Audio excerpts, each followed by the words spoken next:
एक आदमी था जो जानता था कि कोई भी आसानी से सैन्य क्षेत्र में घुसपैठ नहीं कर सकता, लेकिन उसने अपने इलेक्ट्रिक स्कूटर को पूरी गति से बढ़ा दिया, बिना ये जाने कि सैन्य नेताओं से संपर्क करने का यही एकमात्र तरीका था। कुछ ही दिन पहले वो एक जबरन ट्रांसपोर्टर के रूप में दूसरी दुनिया में जागा था। मुश्किल से जीवित रहने के बाद वो जोम्बी से भरी दुनिया से जान बचाकर निकलने में कामयाब रहा, लेकिन 10 घंटे में उसे फिर से उस खूनी, असहाय और कमजोर दुनिया में ट्रांसपोर्ट कर दिया जाएगा। वो केवल अधिकारियों से मदद मांग सकता था। उस समय, जैसा कि उसने चाहा था, वो पूछताछ कक्ष की कुर्सी पर बैठा था, जिसके सामने कमांडर फांतियान रुई जाली के दूसरी तरफ बैठा था। कमांडर ने कहा, क्या तुम जानते हो कि सैन्य क्षेत्र में घुसपैठ करना बहुत गंभीर अपराध है? उस आदमी ने कड़वी मुस्कान के साथ कहा, मुझे पता है, लेकिन अब केवल तुम ही हो जो मेरी मदद कर सकते हो। फांतियान रुई ने माथा सिकोड़ते हुए कहा, अगर तुम्हें कोई समस्या है तो पुलिस के पास जा सकते हो, कम्युनिटी के पास जा सकते हो, सरकार के पास जा सकते हो। तुम सैन्य क्षेत्र में घुसपैठ करते हो, इसका क्या मतलब है? अब इस बात के पर्याप्त कारण है कि तुम किसी दूसरे देश का जासूस हो। उसके पूछताछ के सामने उस आदमी ने फिर से सिर हिलाया और कड़वी मुस्कान के साथ कहा, मैं नहीं हूं। मैं सुझाव देता हूं कि उस टैबलेट की तुरंत जांच कराई जाए। आखिरकार मेरे पास ज्यादा समय नहीं बचा है। कमांडर ने तिरस्कार से मुस्कुराते हुए कहा, तुम्हारा क्या मतलब है कि तुम्हारे पास ज्यादा समय नहीं बचा है? तुम अजीब हरकतें कर रहे हो। उसने तकनीकी विभाग को पूछताछ कक्ष में बुलाने का आदेश दिया। तकनीकी विभाग के लोग जल्दी से आ गए। उन्होंने कंप्यूटर लिया, उसे खोला और आंतरिक संरचना देखने के बाद तुरंत चिल्ला उठे, ये मुख्य मेमोरी नहीं है, ये इंटेल या एएमडी नहीं है, ये संभवतः कुंजों की विशेष मेमोरी है। मैं सुझाव देता हूँ कि देश के शीर्ष विशेषज्ञ इसे तुरंत डिकोड करें। जब तकनीकी सैनिक ने बात करना समाप्त किया, फान तियान रुई का चेहरा तन गया। हालांकि वो अभी भी उस आदमी की बातों पर विश्वास नहीं करता था। उसने सैटेलाइट फोन का उपयोग करके सुरक्षा कार्यालय से संपर्क किया और उनसे देश के शीर्ष विशेषज्ञों को लाने को कहा। केवल आधे घंटे के भीतर बिना पहचान के एक काली गाड़ी बेस में आ गई। राष्ट्रीय सुरक्षा कार्यालय के जैनिलोन और डॉक्टर यूहिन वी ने पूछताछ कक्ष में प्रवेश किया। जैसे यिंगी अंदर आया, उसे टैबलेट के प्रति बहुत आकर्षण महसूस हुआ और उसने सहज रूप से उसे पकड़ लिया, रोशनी में इसकी जांच की और फिर इसे अलग करना शुरू कर दिया। जब उसने आंतरिक संरचना देखी तो वो हौंकने लगा। ये मदरबोर्ड पृथ्वी के किसी भी मॉडल से संबंधित नहीं है। सीपीयू सिलिकॉन का नहीं, बल्कि कार्बन का है। जैनिलोन ने संदेह से पूछा, कार्बन से तुम्हारा क्या मतलब है? क्या तुम कह रहे हो कि ये एक ऐसी तकनीक है जो पृथ्वी की तकनीक को काफी हद तक पार कर जाती है? एक उच्च स्थिरता वाला नैनोमीटर चिप। साथ ही ये भी कहा जा सकता है। ये कहते हुए यूएनवी ने एक विराम लिया और अविश्वसनीय स्वर में खिड़की से बाहर देखते हुए कहा, यह बहुत संभावना है कि ये किसी अन्य अंतरिक्ष सभ्यता का उत्पाद है। ये वाक्य सुनकर जेनिलोन ने अपनी आंखें बड़ी कर ली। फान रुई का चेहरा उदास हो गया।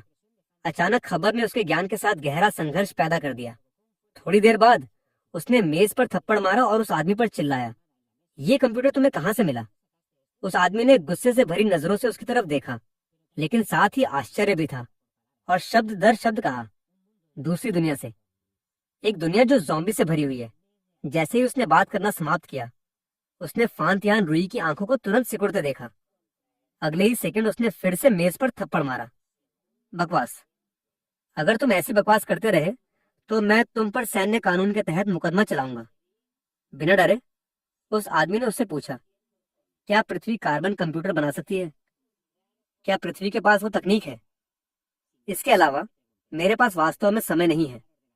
मैं 3 दिनों से सोया नहीं हूँ। जैसे ही मैं सोऊंगा, मैं इस बार फिर से ट्रांसपोर्ट हो जाऊंगा। हो सकता है कि मैं फिर कभी वापस ना आऊं। ये कहते हुए उसकी नजर धीरे धीरे बुझ रही थी।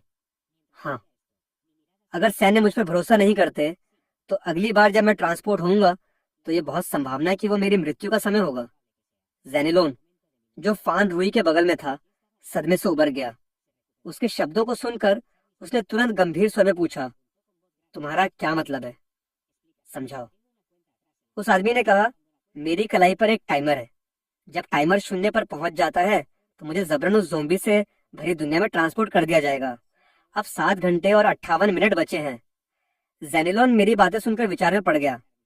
फान रुई ने देखा कि जेनिलोन उस पर विश्वास करने वाला लग रहा था और तुरंत बोला, जेनिलोन, तुम सच में उस पर विश्वास करने वाले हो, है ना? जबकि जेनिलोन अपने विचारों में खोया हुआ, उसने उसे नजरअंदाज कर दिया और बगल में रखी अलग की गई टैबलेट को ले लिया और यिंगुई से पूछा, क्या तुम्हें लगता है कि ये पृथ्वी का है? यिंगुई ने थोड़ा उत्साही स्वर में सिर हिलाते हुए कहा, पृथ्वी ऐसा नहीं है कि वो पृथ्वी की तकनीक का तिरस्कार करती है, लेकिन भले ही पृथ्वी को 50 साल और दे दिए जाए, तुम ऐसा कुछ नहीं बना सकते। तुम्हें सैकड़ों साल चाहिए होंगे। ये निश्चित रूप से अलौकिक तकनीक होनी चाहिए। जेनिलोन ने सुना और सिर झुका लिया। एक पल के लिए चुप रहा। फिर उसने मेरी तरफ देखा और कहा, मैं तुम पर विश्वास करता हूँ, लेकिन कृपया मेरे विश्वास का सम्मान करो, देश के विश्वास का सम्मान करो। फिर जेनिलोन ने अपना विशेष फोन लिया और कहा, नमस्ते, मैं राष्ट्रीय सुरक्षा कार्यालय का उप निदेशक हूँ। मुझे महत्वपूर्ण मामलों की रिपोर्ट करनी है। मुझे तत्काल रासायनिक रक्षा सैनिकों की तैनाती का अनुरोध करने की आवश्यकता है। फोन रखने के बाद जेनिलोन ने मेरी तरफ देखा और कहा, अब तुम जो कुछ भी जानते हो वो सब बताओ। एक शामिल व्यक्ति के रूप में ये दृश्य देखकर मेरा तनावग्रस्त दिल आखिरकार शांत हो गया। मैंने वो सब कुछ बता दिया जो मैं जानता था। 2 दिन पहले अचानक मेरी आंखों के सामने टाइमर दिखाई दिया। टाइमर के शून्य पर पहुंचने के बाद मेरी आंखों के सामने एक नीला पोर्टल दिखाई दिया जिसने मुझे अंदर खींच लिया। जब मुझे होश आया तो मैं एक सुनसान शहर में था जो ज़ोंबी से भरा हुआ था, जो केवल फिल्मों में दिखाई देते हैं। मेरे हाथ के पीछे भी 12 घंटे का टाइमर दिखाई दिया। पहले तो मैं बहुत उत्साहित था। मैंने सोचा कि सपना झूठा था, लेकिन जब मैं गिरा तो उस वास्तविक दर्द ने मेरे दिमाग पर गहरी छाप छोड़ दी। मुझे पता चला कि यह सपना नहीं था, मैं वास्तव में यात्रा कर चुका था। मैं इस ज़ोंबी दुनिया में तब तक भागता रहा जब तक कि 12 घंटे का टाइमर समाप्त नहीं हो गया। मैं पृथ्वी पर लौट आया। मुझे पूर्वाभास है कि अगर मैं फिर से सो गया तो बहुत संभावना है कि मैं फिर से उस डरावनी दुनिया की यात्रा करूंगा। इसलिए मैं 3 दिनों से सोया नहीं हूँ। मैं और अधिक नहीं सह सकता। इसलिए मैं तुम्हारे लिए कंप्यूटर लेकर आया हूँ। उम्मीद करता हूँ कि देश मेरी मदद कर सकता है। ये कहने के बाद दृश्य फिर से शांत हो गया। ऐसा लग रहा था कि हर कोई इस अविश्वसनीय खबर को पचा रहा था। आखिरकार जेनिलोन सबसे पहले प्रतिक्रिया करने वाला था और उसने 2 रासायनिक रक्षा सैनिकों को मुझे अलग थलग करने और रक्त परीक्षण करने के लिए बुलाया। लेकिन अंत में जेनिलोन ने पूछा, तुम यहाँ कैसे आए? उस आदमी ने कहा, मैं बस से आया था। गेट पर पहुंचकर मैं सामने बुजुर्ग वाहन की दुकान पर गया और उनमें से एक बुजुर्ग वाहन खरीदकर अंदर भागा। उसके बोलते ही जेनिलोन के माथे पर पसीने की बूंदें आने लगी। उसने कहा, क्या तुम जानते हो कि अगर तुम किसी वायरस के वाहक हो तो पूरी बस, पूरी सड़क और यहाँ तक कि पूरा शहर तबाह हो सकता है। सौभाग्य से जल्द ही मेरे रक्त परीक्षण के परिणाम आ गए और मैं किसी भी वायरस से संक्रमित नहीं था। जेनिलोन ने राहत की सांस ली, लेकिन फिर भी उसने अपनी सतर्कता नहीं छोड़ी और जब रासायनिक रक्षा सैनिक आए तो उसने उन सभी लोगों को अलग थलग कर दिया जो मेरे संपर्क में आए थे। धूम धूम। कई विशाल हेलीकॉप्टर भी धूम धूम करते हुए आए। सुरक्षा कार्यालय के निदेशक यूओडोन एक वरिष्ठ नेता के रूप में आए और मुझे देखने के बाद उन्होंने गंभीर भाव से मुझे देखा और कहा, तुम सच में यात्रा कर सकते हो। मेरे सकारात्मक उत्तर के बाद उन्होंने मेरे कंधे पर थप्पड़ मारा और पूछा, पोर्टल कितने समय तक खुला रह सकता है? क्या बड़े हथियार ले जाए जा सकते हैं? मैंने समय का अनुमान लगाया और उत्तर दिया, ये केवल 1 मिनट के लिए ही खुला रह सकता है। 1 मिनट के बाद मुझे जबरदस्ती अंदर खींच लिया जाएगा और पोर्टल गायब हो जाएगा।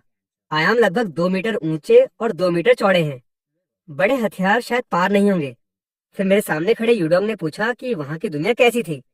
यूडोंग ने सुना और एक पल सोचा। वो मुड़ा और जेनिलोन को आदेश देने लगा, तुरंत वॉर ड्रैगन, क्रेजी ड्रैगन और ब्लैक ड्रैगन की 3 विशेष बलों की कुलीन टीमों को तैनात करो। साथ ही एक राष्ट्रीय व्यापक वैज्ञानिक अनुसंधान टीम, पर्यावरण विश्लेषकों और सीलबंद कवच सूट वाला एक चिकित्सा कक्ष भी तैनात करो। इसके अलावा जैविक रिसाव संकट की उपेक्षा नहीं की जा सकती। राष्ट्रीय परमाणु हमले के बहाने तुरंत प्रथम स्तरीय योजना शुरू करो। पूरे देश में सभी शीर्ष स्तरीय परमाणु अनुसंधान संस्थान 1 सप्ताह के लिए अस्थायी रूप से प्रतीक्षा अवस्था में प्रवेश करते हैं। तुरंत निष्पादित करो। आधे घंटे बाद पूरा देश उबल पड़ा। अनगिनत टेलीविजन एक आपात स्थिति का प्रसारण कर रहे थे। कृपया निवासियों सहयोग करें। बेस में अनगिनत बख्तरबंद वाहन रवाना हो गए। लड़ाकू विमानों की कतारें आसमान में छा गईं।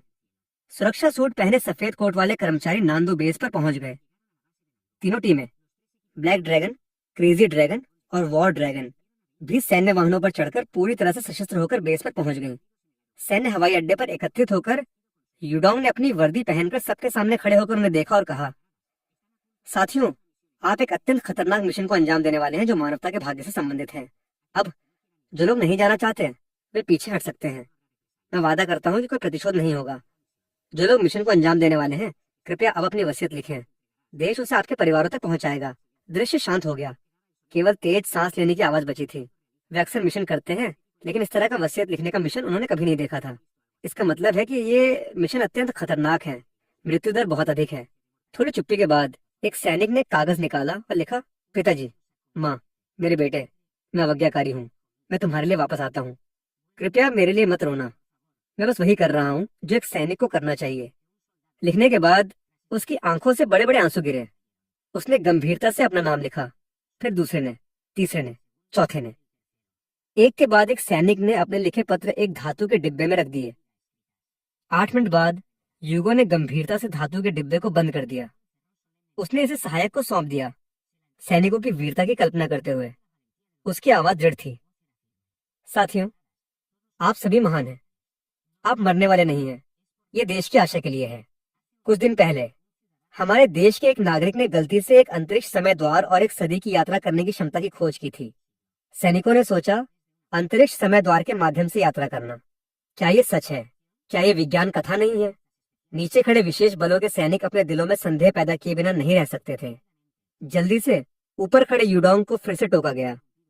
उसने कहा, उस विदेशी दुनिया में जहां यात्रा की गई थी, वह एक ऐसी दुनिया है जो ज़ोंबी से पूरी तरह नष्ट हो चुकी है। ये बहुत खतरनाक है। और वो नागरिक पहली यात्रा पूरी कर चुका है, जिसने मेरी सभी बातों की पुष्टि की है। लेकिन वायरस के प्रसार का तंत्र अभी भी स्पष्ट नहीं है। दुनिया की विशिष्ट स्थिति ज्ञात नहीं है। इसलिए आपका मुख्य मिशन उसे फिर से यात्रा करने में मदद करना है, डेटा और नमूने एकत्र करना है।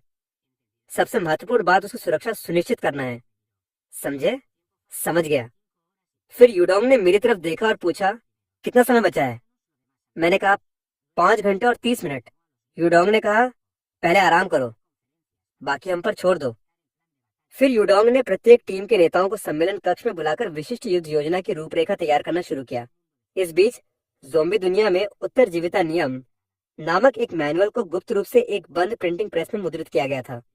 रातों रात 90 मिलियन से अधिक प्रतियां मुद्रित की गईं और अनगिनत निवासियों में वितरित की गईं। अगली सुबह मैं लड़ाकू विमान के पास हवाई अड्डे पर था। मेरे चारों ओर युगोडॉन और 3 कुलीन टीमें थीं। मैंने अपने सामने टाइमर को देखा। 4, 3, 2।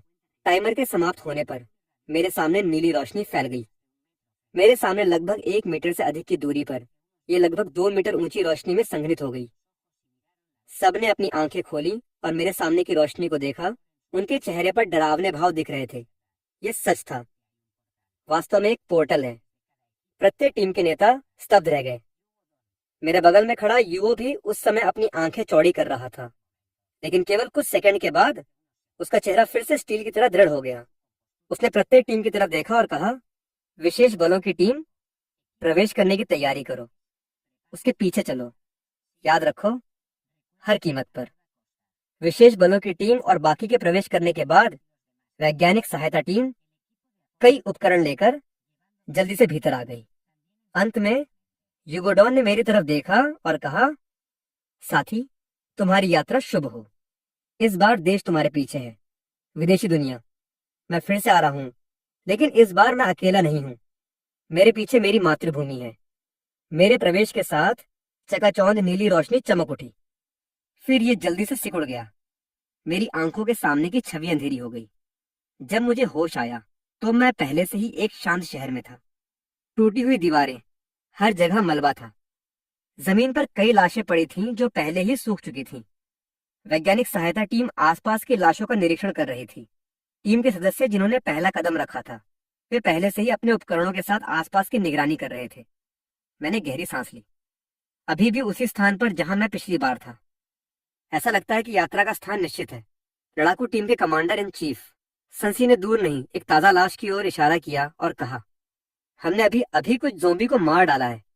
उनकी कमजोरी सिर में है। एक बार केंद्रीय तंत्रिका तंत्र नष्ट हो जाने पर ज़ोंबी मर जाएंगे। वैसे टाइमर क्या है? इस बार मैंने अपनी रेटिना पर समय देखा और राहत की सांस ली। 24 घंटे। संसी ने सुनने के बाद एक पल सोचा और कहा, एक बार वैज्ञानिक सहायता टीम नमूना लेना समाप्त कर ले, हम तुरंत रवाना हो जाएंगे। 10 मिनट से अधिक समय के बाद वैज्ञानिक सहायता टीम ने नमूना लेना समाप्त कर लिया था। एक टीम सदस्य 11 के सामने दौड़ा और बोला, रिपोर्ट, पास में कोई जीवित नहीं बचा है। पश्चिम में ज़ोंबी झुंड दक्षिण की ओर बढ़ रहा है। पूर्व में कम ज़ोंबी हैं। पूर्व की ओर बढ़ने की सिफारिश की जाती है। संसी ने सिर हिलाया। सभी टीमों का ध्यान। वॉरवुल्फ टीम आगे का नेतृत्व करेगी। हंटर ड्रैगन टीम पीछे की रक्षा करेगी। कियान समूह ब्लैक ड्रैगन टीम के समर्थन से पूर्व की ओर बढ़ता है। जल्दी से सभी पूर्व की ओर लगभग 2 किलोमीटर चले। रास्ते में मानवता के कई नुकसानों का सामना करना पड़ा। जेनलोन टीम द्वारा उन सभी को एक सुरक्षित स्थान पर ले जाया गया, जब तक कि वे किताबों की दुकान से नहीं गुजरे। सन सी ने दुकान की तरफ देखा और 20 मिनट तक तलाशी लेने का आदेश दिया। सबने जबरदस्ती अंदर प्रवेश किया और तलाश शुरू कर दी। अव्यवस्थित दुकान में मैंने एक पत्रिका उठाई। उसके कवर पर किसी प्रकार का हाईटेक मैकेनिकल डिवाइस दिख रहा था। इस दुनिया का तकनीकी स्तर कम से कम नाज़िन के बराबर है, और यहाँ तक कि कुछ मामलों में इसे काफी हद तक पार भी कर जाता है। सन ने सिर हिलाया। जल्दी से उसके टीम के सदस्यों ने कुछ और इलेक्ट्रॉनिक डिवाइस ढूंढ लिए। कियान समूह के लोगों ने तुरंत मार्ग मानचित्रण उपकरण निकाल लिए, लेकिन मार्गों ने बाद में मिली विभिन्न पुस्तकों के मार्गों का भी विश्लेषण किया। आदि सनसी ने रेडियो के माध्यम से आदेश दिया, समय समाप्त हो गया, सब तुरंत पीछे हटो। जब कियान समूह और टीम के सदस्य पीछे हटने की तैयारी कर रहे थे तो ऊपर से हल्की सी चरमराहट सुनाई दी। सबने अपना सिर ऊपर उठाया। किताबों की दुकान की दूसरी मंजिल का लकड़ी का साइन बोर्ड कटाव के कारण हवा में लहरा रहा था। फिर पूरा साइन बोर्ड गिर गया और जमीन पर गिरकर टुकड़े टुकड़े हो गया। आवाज पूरी जगह गूंज उठी। कई ब्लॉकों में ज़ॉम्बी ने शोर सुना और वे झुंड में आ गए। खून के प्यासे चमक के साथ वे तेजी से किताबों की दुकान की ओर दौड़े। सन ने कॉमन के साथ नजरें बदली। उसने रेडियो लिया और तुरंत आदेश दिया, सभी विशेष बलों के सैनिक युद्ध के लिए तैयार हो जाओ। 20 से अधिक लोगों की टीम तुरंत युद्ध संरचना में तैनात हो गई। अपने हथियारों को किताबों की दुकान के मुख्य द्वार पर निशाना बनाकर रखा। कियान और मुझे उनके पीछे संरक्षित किया गया, सांस रोककर। कुछ ही पलों बाद सड़ी हुई लाशों के साथ एक दर्जन ज़ॉम्बी सड़क पर दिखाई दिए। एक सामान्य व्यक्ति के समान गति से किताबों की दुकान की ओर दौड़ रहे थे। संसी की आंखों में चमक आ गई और उसने तुरंत सभी को साइलेंसर लगाने और आ रहे दर्जन भर ज़ॉम्बी पर गोली चलाने का आदेश दिया। गोलियां ज़ॉम्बी के मुंह पर सटीकता से लगीं। काला खून छिड़क गया। कुछ ही सेकंड में सभी ज़ॉम्बी जमीन पर गिर पड़े। संसी ने रेडियो पर निर्देश दिए, साइलेंट रिलीज। कई विशेष बलों के सैनिकों ने तुरंत काम किया। अपने पोर्टेबल टर्मिनल खोले। उन्होंने साइलेंट टोही ड्रोन तैनात किए। रास्पबेरी के चांदी के ड्रोन हवा में उठे और स्क्रीन पर छवियां प्रसारित की। हवाई दृश्य से देखा जा सकता था कि किताबों की दुकान के बाहर सड़क पर एक और भीड़ जमा हो रही थी। वे किताबों की दुकान की ओर बढ़ रहे थे, जिनकी संख्या लगभग 30 थी। टोही ड्रोन ने आगे की खोज जारी रखी। जल्द ही सभी ने पाया कि करीब आ रहे लगभग 30 ज़ॉम्बी के अलावा अन्य ज़ॉम्बी जो करीब आ रहे थे वे अधिक दूर थे। उन्होंने अपनी दिशा खो दी और अपनी मूल स्थितियों में लौट आए। सभी ने राहत की सांस लिए बिना नहीं रहा। अच्छा, केवल 30 बचे हैं, ये कोई बड़ी बात नहीं है। जल्दी से ज़ॉम्बी झुंड में आ गए। गोलियां उनके माथे पर लगीं और कुछ ही समय में उन्हें मार गिराया गया। सुरक्षा की पुष्टि करने के बाद अनुसंधान कर्मियों ने जल्दी से ऊतक और रक्त एकत्र किया, लेकिन जल्द ही एक शोधकर्ता ने पाया कि गोलियों ने नष्ट कर दिया था। उनकी तंत्रिका गतिविधि पूरी तरह से बंद हो गई थी, लेकिन ज़ॉम्बी का रक्त अत्यंत सक्रिय था और उसके अंदर का वायरस अभी भी जीवित था। इस रक्त को इंजेक्ट करने वाला कोई भी व्यक्ति कुछ ही समय में ज़ॉम्बी में बदल जाएगा। ये सुनकर संसी ने तुरंत आदेश दिया, अनुसंधान टीम को छोड़कर किसी को भी ज़ॉम्बी के रक्त और ऊतक के संपर्क में नहीं आना चाहिए। यदि कोई संपर्क में आता है तो तुरंत सूचित करें। ये पुष्टि करने के बाद कि आकर्षित सभी ज़ॉम्बी समाप्त कर दिए गए थे, सभी ने आगे बढ़ना जारी रखा। साइलेंट ड्रोन आसमान से निगरानी कर रहा था। मैंने ड्रोन द्वारा प्रसारित हवाई छवियों को देखा। ढहती हुई इमारतें, हर जगह लाशें। मैंने संसी से धीरे से पूछा, क्या तुम्हें लगता है कि इस दुनिया में अभी भी जीवित लोग हैं? संसी ने स्क्रीन को देखा और एक पल सोचा, हो सकता है, लेकिन अगर जीवित है तो संख्या अधिक नहीं होगी। रात हो गई। टीम ने एक खंडहर सुपरमार्केट में डेरा डाला। मैं फर्श पर बैठा खिड़की से बाहर देख रहा था। लोगों के बिना एक शहर कितना शांत था। संसी मेरे बगल में अपनी बंदूक पकड़े हुए खिड़की से आकाश की तरफ देख रहा था। उसने कहा, हाँ, वहां चांद को देखो, ये पृथ्वी के चांद से कहीं बड़ा है। आसपास के तारों की व्यवस्था और चमक आदि पृथ्वी से पूरी तरह से अलग है। मैंने उसकी नजर का पीछा किया। अज्ञात तारे अंधेरी रात में चमक रहे थे। उस समय संसी का वॉकी टॉकी बजा, कप्तान, मुझे लगता है कि बाहर कुछ गड़बड़ है, बाहर निकलो और देखो। सुनने के बाद संसी ने तुरंत रात्रि दृष्टि चश्मा पहना और बाहर देखा। मैंने भी रात्रि दृष्टि चश्मा पहना और बाहर देखा। मैंने लगभग 3,0,4,0,0 मीटर की दूरी पर सड़क पर कई टेढ़ी मेढ़ी आकृतियों को घूमते देखा, लेकिन दिन के मुकाबले ज़ॉम्बी की स्थिति बेहतर थी और उनकी गति दिन की तुलना में बहुत अधिक थी। अनुसंधान टीम के लोग रक्त ऊतक के नमूनों के साथ पास आए। उसने धीरे से कहा, रक्त गतिविधि में परिवर्तन के आधार पर हम अनुमान लगाते हैं कि रात में ज़ोंबी की शारीरिक क्षमताएं लगभग दोगुनी हो जाती हैं और उनकी मानसिक स्थिति भी उत्तेजना की स्थिति में प्रवेश कर जाती है। खतरा काफी बढ़ जाता है। गंभीर चेहरे के साथ संसी ने सुनने के बाद अपने अधीनस्थों को 3 समूहों में विभाजित होने और रात्रि पहरा देने के लिए बारी बारी से आदेश दिया। अगले दिन जब ज़ोंबी की गतिविधियां धीमी हो गईं, तो टीम एक आवासीय इमारत के अंदर तेजी से आगे बढ़ती रही।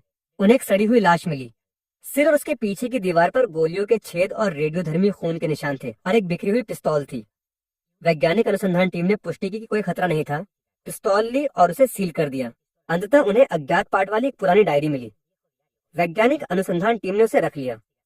टीम आगे बढ़ती रही और जल्दी ही एक बाढ़ के बाहरी इलाके में पहुंच गई। सबके उस पर से कूदने के बाद वे तुरंत दूर के चौक में घनी भीड़ में सिकुड़ गए। ज़ॉम्बी की घनी भीड़, कम से कम हजारों की संख्या में। मैंने अनजाने में अपनी सांस रोक ली और बगल में संसी को देखा। संसी का चेहरा भी कुछ पीला पड़ गया था। उसने दूरबीन निकालकर देखा और पाया कि उन हजारों ज़ॉम्बी के बीच कुछ ज़ॉम्बी काफी अजीब थे। उनकी त्वचा अब पीली नहीं थी, बल्कि हरी नीली थी। त्वचा के नीचे की मांसपेशियां सूजी हुई थी। यहाँ तक कि दिन के समय भी वे 1 सेकंड से भी कम समय में आसपास की हलचल को देख सकते थे और उनकी आंखें पूरी तरह से धुंधली नहीं थी।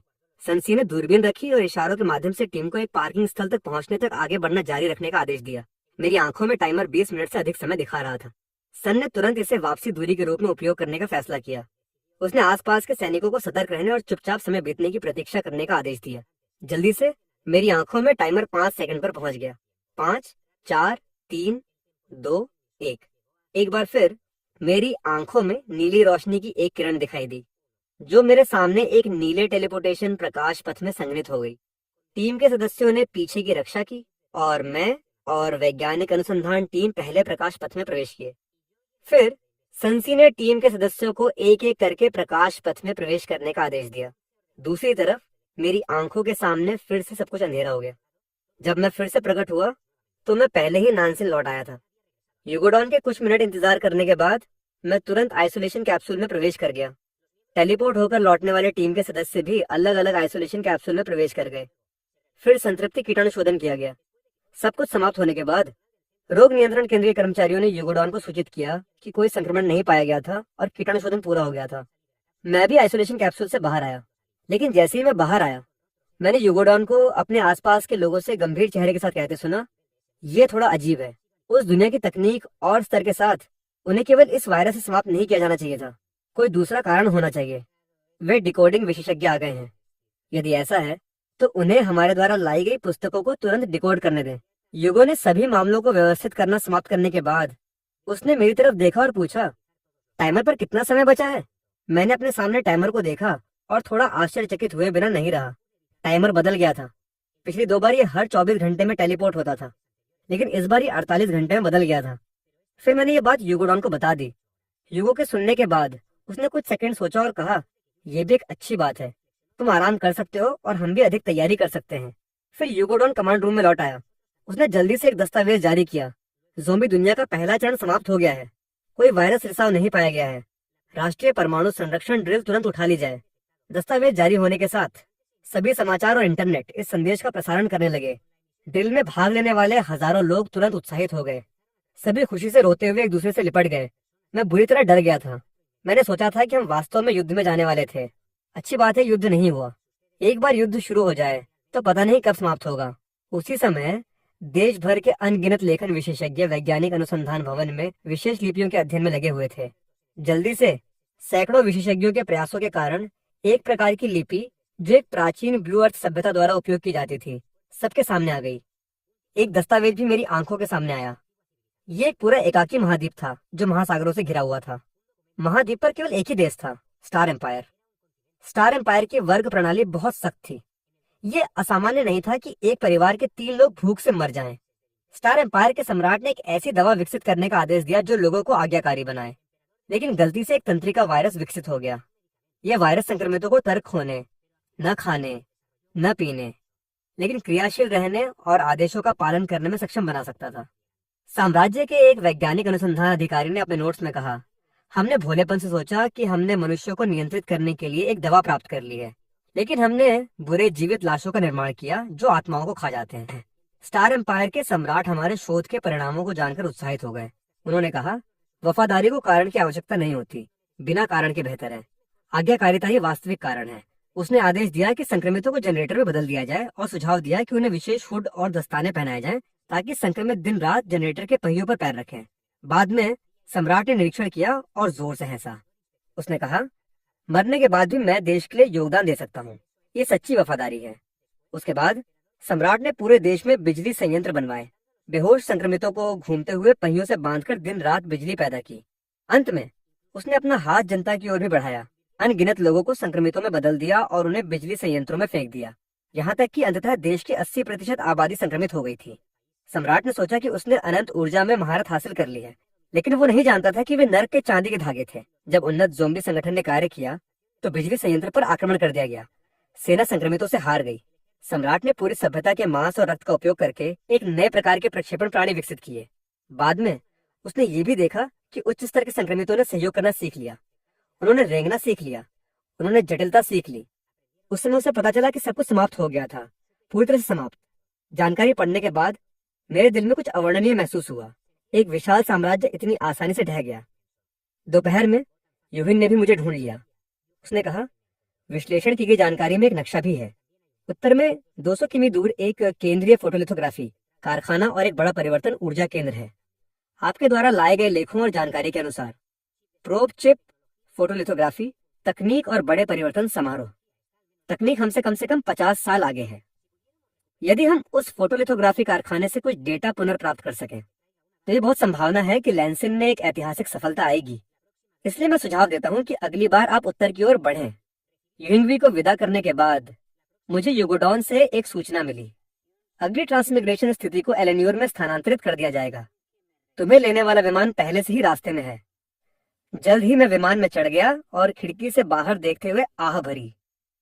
कितना विडंबनापूर्ण है, इतनी उन्नत तकनीक वाली सभ्यता को जैविक युद्ध में उलझना पड़ा, जैविक हथियारों पर शोध करना। जल्द ही विमान उतरा और मैं नीचे उतरा। धूल में लिपटी गर्म हवा के एक झोंके ने मेरे चेहरे को थपथपाया। एक युवा महिला पास आई और बोली, नमस्ते, मैं इंसिनु हूँ, आपकी मनोवैज्ञानिक। मैंने संसी को देखा जो लंबे समय से इंतजार कर रहा था। संसी मुस्कुराया और बोला, अब तुम एक अंतर्राष्ट्रीय स्तर के संरक्षित वस्तु हो। हमें डर है कि उस दुनिया में तुम्हें कुछ ऐसा सदमा लगेगा जो तुम्हारे मानसिक स्वास्थ्य को प्रभावित करेगा। ये महिला वो विशेषज्ञ है जिसे देश ने तुम्हारे लिए मनोवैज्ञानिक के रूप में नियुक्त किया है। मैंने बिना कुछ कहे सिर हिलाया और अपने सामने टाइमर को देखा। 2 घंटे बचे हैं। जब मैं बेस में दाखिल हुआ तो मेरे सामने 15 विशेष ऑल टेरेन वाहन पंक्तिबद्ध थे। मेरे बगल में इन्यू ने कहा, इस बार ऊपर वालों ने आपको बहुकार्यात्मक ऑल टेरेन वाहन प्रदान किए हैं। स्क्वाड्रन की संख्या भी 40 तक पहुंच गई है। ये आपकी सुरक्षा के लिए देश के महत्व का भी एक प्रदर्शन है। मैंने वाहन की सामग्री को छुआ। ये बहुत मोटा है। ये मेरे द्वारा देखे गए किसी भी वाहन से अधिक मजबूत है। यहाँ तक कि पेंट भी विशेष है। गोलियां उस पर फिसलन के निशान छोड़ती हैं। बहुत जल्द टीम के जमावड़े के साथ मेरी आंखों में टाइमर 0 पर पहुंचने वाला था। टाइमर बेस के अंदर लाउडस्पीकर पर भी गूंज उठा। मेरी आंखों में फिर से नीली रोशनी आ गई। सन ने आदेश दिया। विशेष बलों के स्क्वाड्रन ने वाहन चलाए। पहले मैंने संसी के साथ नजरें बदली और फिर अंदर चला गया। वैज्ञानिक अनुसंधान समूह ने भी पीछा किया। मेरी आंखें फिर से अंधेरी हो गई। जब मुझे होश आया तो मैं फिर से उस ज़ोंबी से भरी दुनिया में दिखाई दिया। ये बार पिछली बार से अलग है। इस बार ट्रांसमिग्रेशन सीधे उस पार्किंग स्थल में दिखाई दिया जहां मैं पहले गया था। ड्राइवर की सीट पर संसी ने रेडियो के माध्यम से निर्देश प्रसारित किए। हंटर ड्रैगन स्क्वाड्रन सबसे आगे है, ब्लैक ड्रैगन स्क्वाड्रन पीछे है। मैं और वैज्ञानिक अनुसंधान समूह बीच में जाएंगे। वॉर ड्रैगन स्क्वाड्रन किनारों पर जाएगा।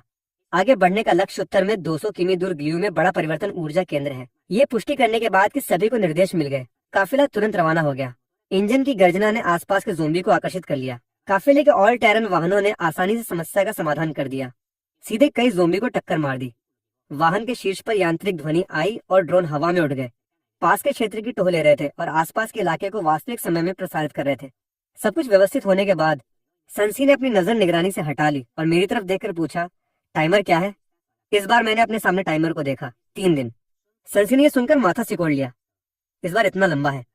मैं मुस्कुराया और बोला, इन ट्रांसमिग्रेशन के बाद मुझे पूर्वाभास है कि कुछ और ट्रांसमिग्रेशन का अनुभव करने के बाद मैं पोर्टल के विशिष्ट समय को नियंत्रित करने में सक्षम हो जाऊंगा। ये सुनकर संसी की आंखें चमक उठी। उसने कहा, सच में, अगर हम वास्तव में खुलने के समय को नियंत्रित कर सकते हैं तो हमें इतना निष्क्रिय नहीं होना पड़ेगा। हम जब चाहें तब ट्रांसमिग्रेशन कर सकते हैं। मैंने शरारत से पलकें झपकाई, कुछ नहीं कहा, उसे अनुमान लगाने दिया। लेकिन जब मैं सनसी के साथ बातें कर रहा था तो गार्ड के प्रभारी टीम के सदस्य ने हमें रेडियो पर दक्षिण पश्चिम दिशा में देखने के लिए बुलाया। सनसी और मैंने एक साथ देखा और एक किमी से थोड़ी अधिक दूरी पर 20 मीटर ऊंचा एक विशाल ज़ोंबी देखा। वो धीरे धीरे आगे बढ़ रहा था। उसके पीछे नीली त्वचा और विकसित मांसपेशियों वाले ज़ोंबी का एक समूह था। मैंने गहरी सांस ली। ज़ोंबी वास्तव में इस हद तक विकसित हो सकते हैं। सनसी ने तुरंत काफिले को दूर जाने का आदेश दिया। हम मूल मार्ग के अनुसार एक वैकल्पिक मार्ग से आगे बढ़े। जब हम विशाल ज़ोंबी की आकृति को नहीं देख सके तो सनसी ने रेडियो लिया और अपनी नजरें जमा ली। उसने कहा, सभी लोग इसे हल्के में न लें। विशाल ज़ोंबी की उपस्थिति वायरस के आतंक का प्रतिनिधित्व करती है। ये जानकारी से अधिक खतरनाक है। ऐसे खतरे होने चाहिए जिनकी हम भविष्यवाणी नहीं कर सकते। सभी को खुश होना चाहिए। जवाब देते समय सावधान रहें। रेडियो पर संदेश भेजने के बाद सनसी ने शांत शहर की ओर देखा और कहा, क्या तुम्हें नहीं लगता कि ज़ोंबी संकट इतना सरल नहीं है जितना कि एक अनियंत्रित? उदाहरण के लिए, अब ये विशाल ज़ोंबी, मुझे बहुत संदेह है कि यह स्टार एम्पायर द्वारा जानबूझकर बनाया गया एक जीवित हथियार है। बस ये हथियार अंततः नियंत्रण से बाहर हो गया। मैंने सनसी की बातें सुनी और चुप रहा। आसमान धीरे धीरे अंधेरा हो गया। अंधेरे में कुछ तारे दिखाई दिए।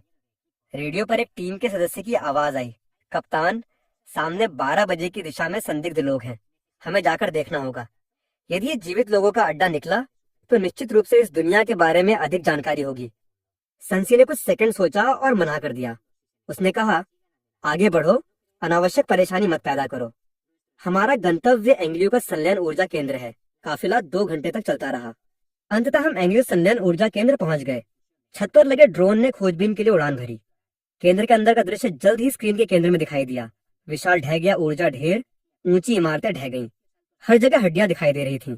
बहुत सारे बुरी तरह क्षतिग्रस्त सैन्य उपकरण भी हैं, जो दर्शाता है कि यहाँ एक क्रूर लड़ाई हुई थी। ड्रोन की खोज समाप्त हो गई। सनसी ने तुरंत एक परिचालन आधार स्थापित करने का आदेश दिया और तुरंत काफिले में गार्ड टीम छोड़ दी। उसने कहा, यदि कोई स्थिति हो तो तुरंत रिपोर्ट करें। बाकी मेरे साथ आओ। सभी मुख्य चैनल के माध्यम से धीरे धीरे आगे बढ़े। ज़ोंबी की गर्जना कभी कभी सुनाई देती थी। जब कुछ ज़ोंबी ने हलचल देखी तो सैनिकों ने तुरंत साइलेंसर वाले हथियारों का उपयोग करके गोली चलाई। हल्की थपकी की आवाज के बाद ज़ोंबी एक एक करके गिर गए। सन ने दीवार पर लगे संकेतों को खोजा। वो टीम को एंग्लियो केंद्र के नियंत्रण कक्ष में ले गया। ज़ोंबी को साफ करने के बाद अनुसंधान टीम अंदर आ गई।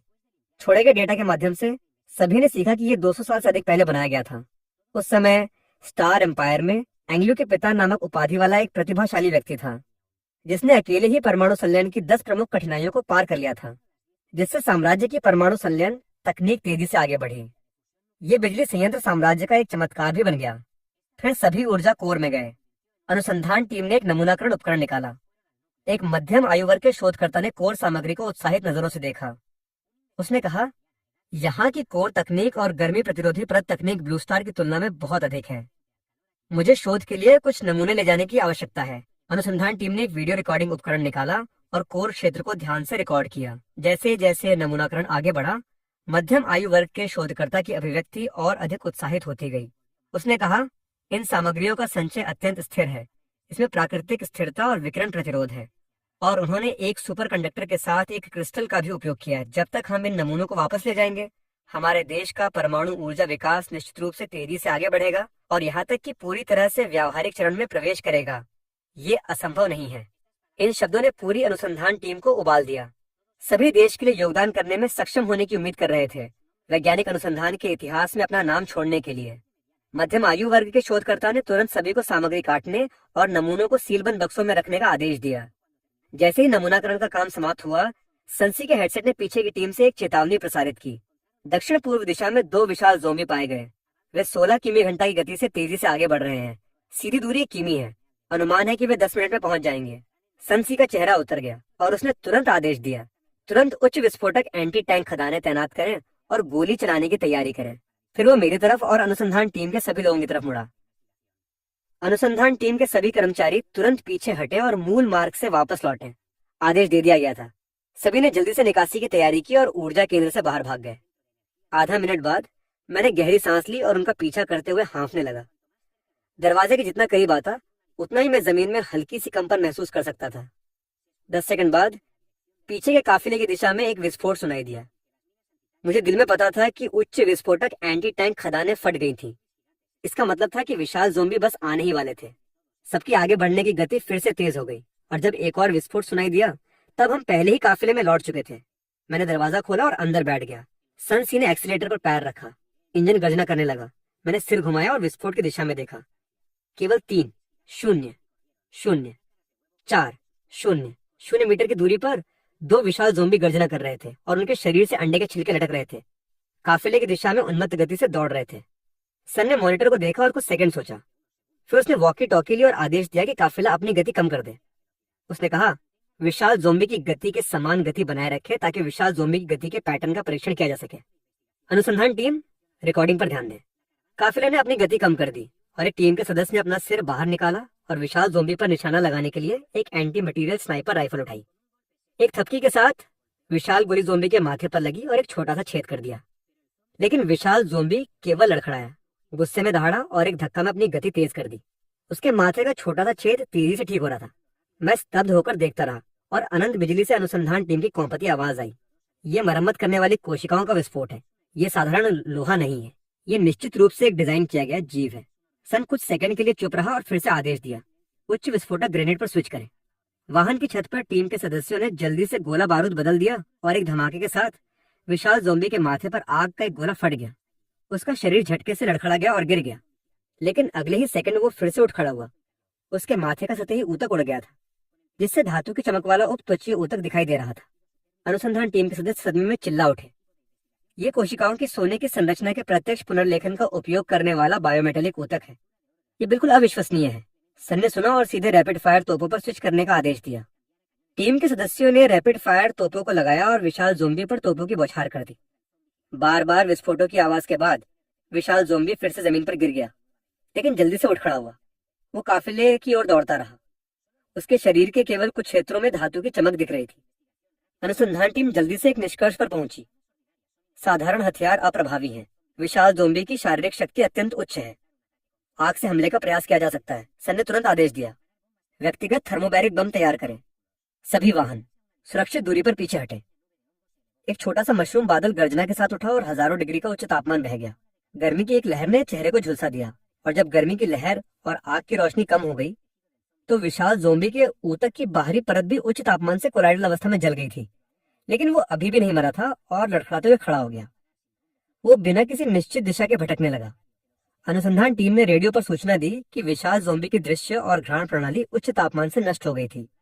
विशाल ज़ोंबी की कोशिका पुनर्प्राप्ति गति के अनुसार गणना की गई कि इसमें 2 दिन लगेंगे, जिसका अर्थ है कि उच्च तापमान की लपटें उन्हें एक निश्चित अवधि के भीतर बना सकती हैं। खतरा काफी कम हो गया है। सन ने यह सुनकर सामरिक ड्रोन जारी करने का आदेश दिया। सफेद फास्फोरस बम और थर्माइट बम लॉन्च करें।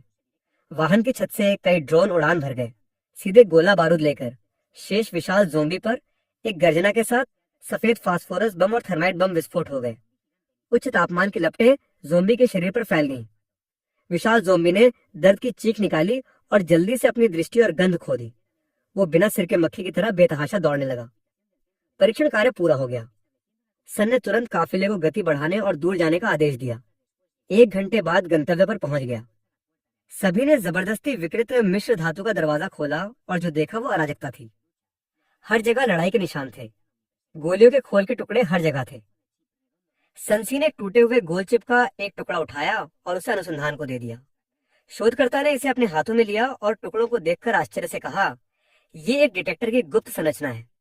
इसके अनुसार यह अनुमान लगाया जा सकता है कि वे पहले से ही नैनो स्केल पर स्थिर उत्पादन करने में सक्षम है।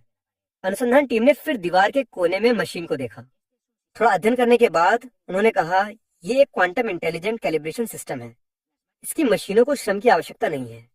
मशीनें स्वयं त्रुटियों को ठीक कर सकती हैं। सभी गहराई में जाते रहे और तकनीक से भरी लिथोग्राफी मशीनों की एक के बाद एक पंक्तियां उनकी आंखों के सामने आ गईं। अनुसंधान टीम ने परीक्षण के लिए पता लगाने वाले उपकरण निकाले और जल्दी से एक निष्कर्ष पर पहुंचे। स्टार्टअप सिस्टम क्षतिग्रस्त है, लेकिन नियंत्रण तर्क अभी भी बरकरार है। कोर एक दोलन हस्तक्षेप मोटर है और ये भी पूरा है जब तक कुछ नमूने ले जाए जाते हैं। देश के चिप्स तेजी से विकास का अनुभव करने में सक्षम होंगे और हमें अब दूसरों पर निर्भर नहीं रहना पड़ेगा। सनसी की आंखों में खुशी की एक किरण चमकी और उसने टीम के सदस्यों से प्रमुख मॉड्यूल को अलग करने में मदद करने को कहा। उन्होंने उन्हें भंडारण बक्सों में रख दिया और आगे बढ़ने की तैयारी की। उस समय अनंत बिजली ने गार्ड टीम की आवाज प्रसारित की। कप्तान, जीवित बचे लोग पास आ रहे हैं। 3 लक्ष्य, अभी तक कोई हथियार नहीं मिला है। ये सुनकर सब हैरान रह गए। वास्तव में जीवित बचे लोग हैं।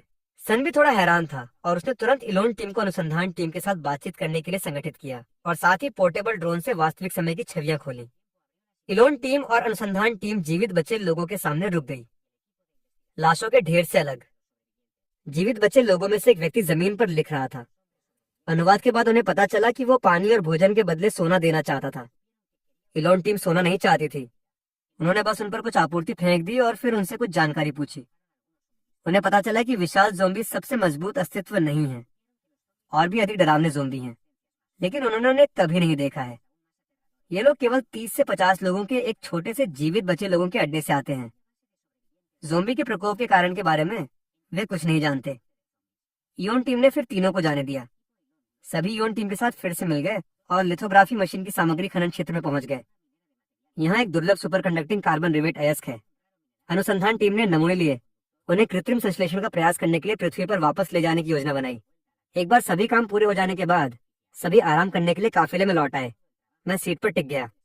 थकान की एक तीव्र अनुभूति ने मुझे अपने आगोश में ले लिया और मैं गहरी नींद में सो गया। जब मैं फिर से जागा तो मेरी आंखों में टाइमर केवल 5 मिनट का था। काफिला पहले से ही तैयार था। संसी ने मेरे कंधे पर थपकी दी और मुस्कुराते हुए कहा, सुमत, हम वापस जा सकते हैं। मैंने शर्मिंदगी से सिर हिलाया। जिस क्षण टाइमर 0 पर पहुंचा, परिचित नीले प्रकाश का पर्दा मेरी आंखों के सामने फैल गया और काफिला एक एक करके अंदर चला गया। मेरी आंखों के सामने सब कुछ अंधेरा हो गया और जब मुझे रोशनी मिली तो मैं पहले से ही NNUR के भूमिगत आइसोलेशन कैप्सूल में था। ऊपर के इलेक्ट्रॉनिक लाउडस्पीकर से आवाज आई, दोनों तरफ के वाहनों की वापसी की पुष्टि हो गई है। सभी कर्मचारी तैयार हो जाएं। संतृप्त कीटाणु शोधन कार्यक्रम सक्रिय करें। एक घने सफेद कोहरे ने तुरंत काफिले को अपनी चपेट में ले लिया। सफेद कोहरे के छंटने के बाद संसी और मैं दूसरों के साथ एक एक करके वाहन से बाहर निकले। वैज्ञानिक अनुसंधान टीम ने तुरंत परिणाम नेताओं को सूचित किए। संसी ने अपनी ओर से कार्रवाई के पाठ्यक्रम की सूचना दी। जब यूओडॉन ने विशाल ज़ोंबी के अस्तित्व के बारे में सुना तो उसने तुरंत फैसला किया, अगली बार जब हम पार करें तो ऑल टेरेन वाहनों का उपयोग न करें, सीधे नए कवच भेदी प्रोजेक्टाइल से लैस मुख्य युद्धक टैंकों का उपयोग करें। इन शब्दों ने सम्मेलन कक्ष में सभी को स्तब्ध कर दिया। मुख्य युद्धक टैंक देश के मुख्य सक्रिय उपकरण हैं और कवच भेदी प्रोजेक्टाइल के साथ उनकी शक्ति आश्चर्यजनक है। ये मोटर से कहीं अधिक शक्तिशाली है। लेकिन यूगोडॉन ने बात करना समाप्त नहीं किया था और उसने फ्लेमथ्रोवर भी लाने का आदेश दिया। उसने कहा, व्यक्तिगत लड़ाई का राजा, इस हथियार की विस्फोटक शक्ति 6 TNT बार के बराबर है। जब सभी ने ये खबर सुनी तो उन्होंने अपना मुंह इतना खोल दिया कि उसमें बत्तख के अंडों का एक गुच्छा समा सकता था। उन्होंने सोचा, हमारी सुरक्षा सुनिश्चित करने के लिए देश ने वास्तव में इस तरह के उच्च शक्ति वाले हथियार निकाल दिए। सम्मेलन कक्ष से बाहर निकलने के बाद इंसिनू ने मुझसे कुछ देर बात की। उसने मुझे आधे घंटे का प्रेरक भाषण दिया। अगली यात्रा में 5 दिन शेष होने के बारे में जानकर उसने सीधे मुझसे 4 दिन की छुट्टी मांग ली। अंत में इंसिनू और ब्लैक ड्रैगन टीम के 2 सदस्यों के साथ हम पीले पहाड़ पर चढ़ने गए। पहाड़ की ढलान पर मैं नीचे शहर के हजारों घरों की रोशनी को देख रहा था, अपने विचारों में खोया हुआ था। जब मैं जुआन मिंडिन की चोटी पर पहुंचा तो ठीक सूर्योदय का समय था। मैं जोर से चिल्लाया। डर का सारा जमा हुआ बोझ मुक्त हो गया। उसके बाद हम वापस मोड़ में आ गए। ये वो जगह है जहां मैं बड़ा हुआ हूँ। लेकिन उतरने के कुछ ही घंटों बाद मेरी मुलाकात अपनी पूर्व प्रेमिका से हुई। वो एक आदमी के साथ हाथों में हाथ डाले चल रही थी, जिसने एक उच्च श्रेणी का सूट पहना हुआ था। वो सुइन था। सुई ने इनिनू को देखा। उसकी आंखें अचानक चमक उठी। जैसे मैं जाने वाला था, उसने मुझे रोक लिया। सुई इंसिनो के पास गई, उसके चेहरे को देखा और एक लालची अभिव्यक्ति प्रकट की। उसने कहा, उसकी कीमत लगाओ। 10,000। ये क्या है? 5 लाख। तुम जो चाहो कह सकते हो, मैं इसे स्वीकार कर सकता हूँ। आखिरकार तुम्हारे स्तर की सुंदरता वास्तव में दुर्लभ है। मैंने अपनी पूर्व प्रेमिका को देखा। वो शर्मिंदगी से मुस्कुराई, लेकिन फिर भी सुइन का हाथ नहीं छोड़ा। उसने सोचा, ये पैसे की शक्ति है। अगर वास्तव में काम नहीं करता है तो 1 मिलियन। सुई ने देखा कि इंसिनो प्रतिक्रिया नहीं कर रहा था और थोड़ा नाराज हो गया। ऐसा लग रहा था कि उसकी राय में इस दुनिया में कोई नहीं था जिसे पैसे से नहीं खरीदा जा सकता था। लेकिन वो जल्द ही स्तब्ध रह गया। इंसिनो ने 1 मिलियन सुनने जैसा भी नहीं किया। उसने मेरा हाथ पकड़ा और दूसरों की परवाह किए बिना पूछा, क्या ये तुम्हारी पूर्व प्रेमिका है? कुछ खास नहीं। ये कहने के बाद उसने दोनों के पीले चेहरों को नजरअंदाज कर दिया और सीधे मुझे खींच लिया। दोपहर में इंसिनो मुझसे पुरानी मजेदार कहानियों के बारे में बात कर रहा था। ब्लैक ड्रैगन टीम का एक सदस्य मेरे पास आया और फुसफुसाया, कोई तुम पर हमला करने वाला है। हमने पहले ही पास के सुरक्षा कार्यालय से संपर्क कर लिया है। तुम्हें सुरक्षा मामलों की चिंता करने की जरूरत नहीं है। मैंने अनजाने में सिर हिला दिया। मैं नीनू के साथ बातें करता रहा। 10 मिनट बाद सुरक्षा कार्यालय के लोग आ गए और उन्होंने जल्दी से संदिग्धों को पकड़ लिया। पूछताछ के बाद उन्हें पता चला कि ये लोग सुमिन के अधीनस्थ थे, क्योंकि सुमिन ने दिन के उजाले में सड़क पर अपना चेहरा खो दिया था। उसने मुझे सबक सिखाने के लिए लोगों को भेजा था। युवन को इसके बारे में पता चलने के बाद उसने कहा कि वो उसे कड़ी सजा देगा। उसने तुरंत सुमिन के पिता और पुत्र के अवैध कार्यों की गहन जांच करने के लिए लोगों को भेजा, साथ ही उनके पीछे के रिश्तों के नेटवर्क को भी, और उन सभी को जड़ से उखाड़ फेंका। कुछ ही दिनों में सुमिन के पिता और पुत्र को जेल में डाल दिया गया। मैं भी काफी मस्ती कर चुका था। ये देखकर कि टाइमर में 2 दिन बचे हैं, मैं इंसिनो और दूसरों के साथ एनयूआर लौट आया और सनसी से मिला। फिर से रवाना होने की तैयारी कर रहा था। टाइमर के आखिरी दिन मैंने बेस में 10 मुख्य युद्धक टैंक और 10 बख्तरबंद वाहन देखे। मेरा दिल धड़क उठा। सनसी ने एक तरह बताया, चाहे टैंक हो या बख्तरबंद वाहन, ऊपर वालों की टीम कस्टम मेड है और नवीनतम रक्षा प्रणाली से सुसज्जित है। जिस क्षण टाइमर 0 पर पहुंचा, नीले प्रकाश का पर्दा फिर से प्रकट हुआ और टैंक और बख्तरबंद वाहन गर्जना करते हुए अंदर चले गए। मैं टैंक के कमांड रूम में बैठ गया, रेडियो उठाया और कहा, इस बार टाइमर 3 दिन का है, समय काफी है। चलो चलते हैं उन विशाल ज़ॉम्बी को खोजने। आग की शक्ति का परीक्षण करें। सनसी के एक आदेश के साथ रडार ने ओवर फ्रीक्वेंसी खोज चालू कर दी। काफिले के आगे बढ़ने के तुरंत बाद उन्हें एक विशाल ज़ॉम्बी मिला।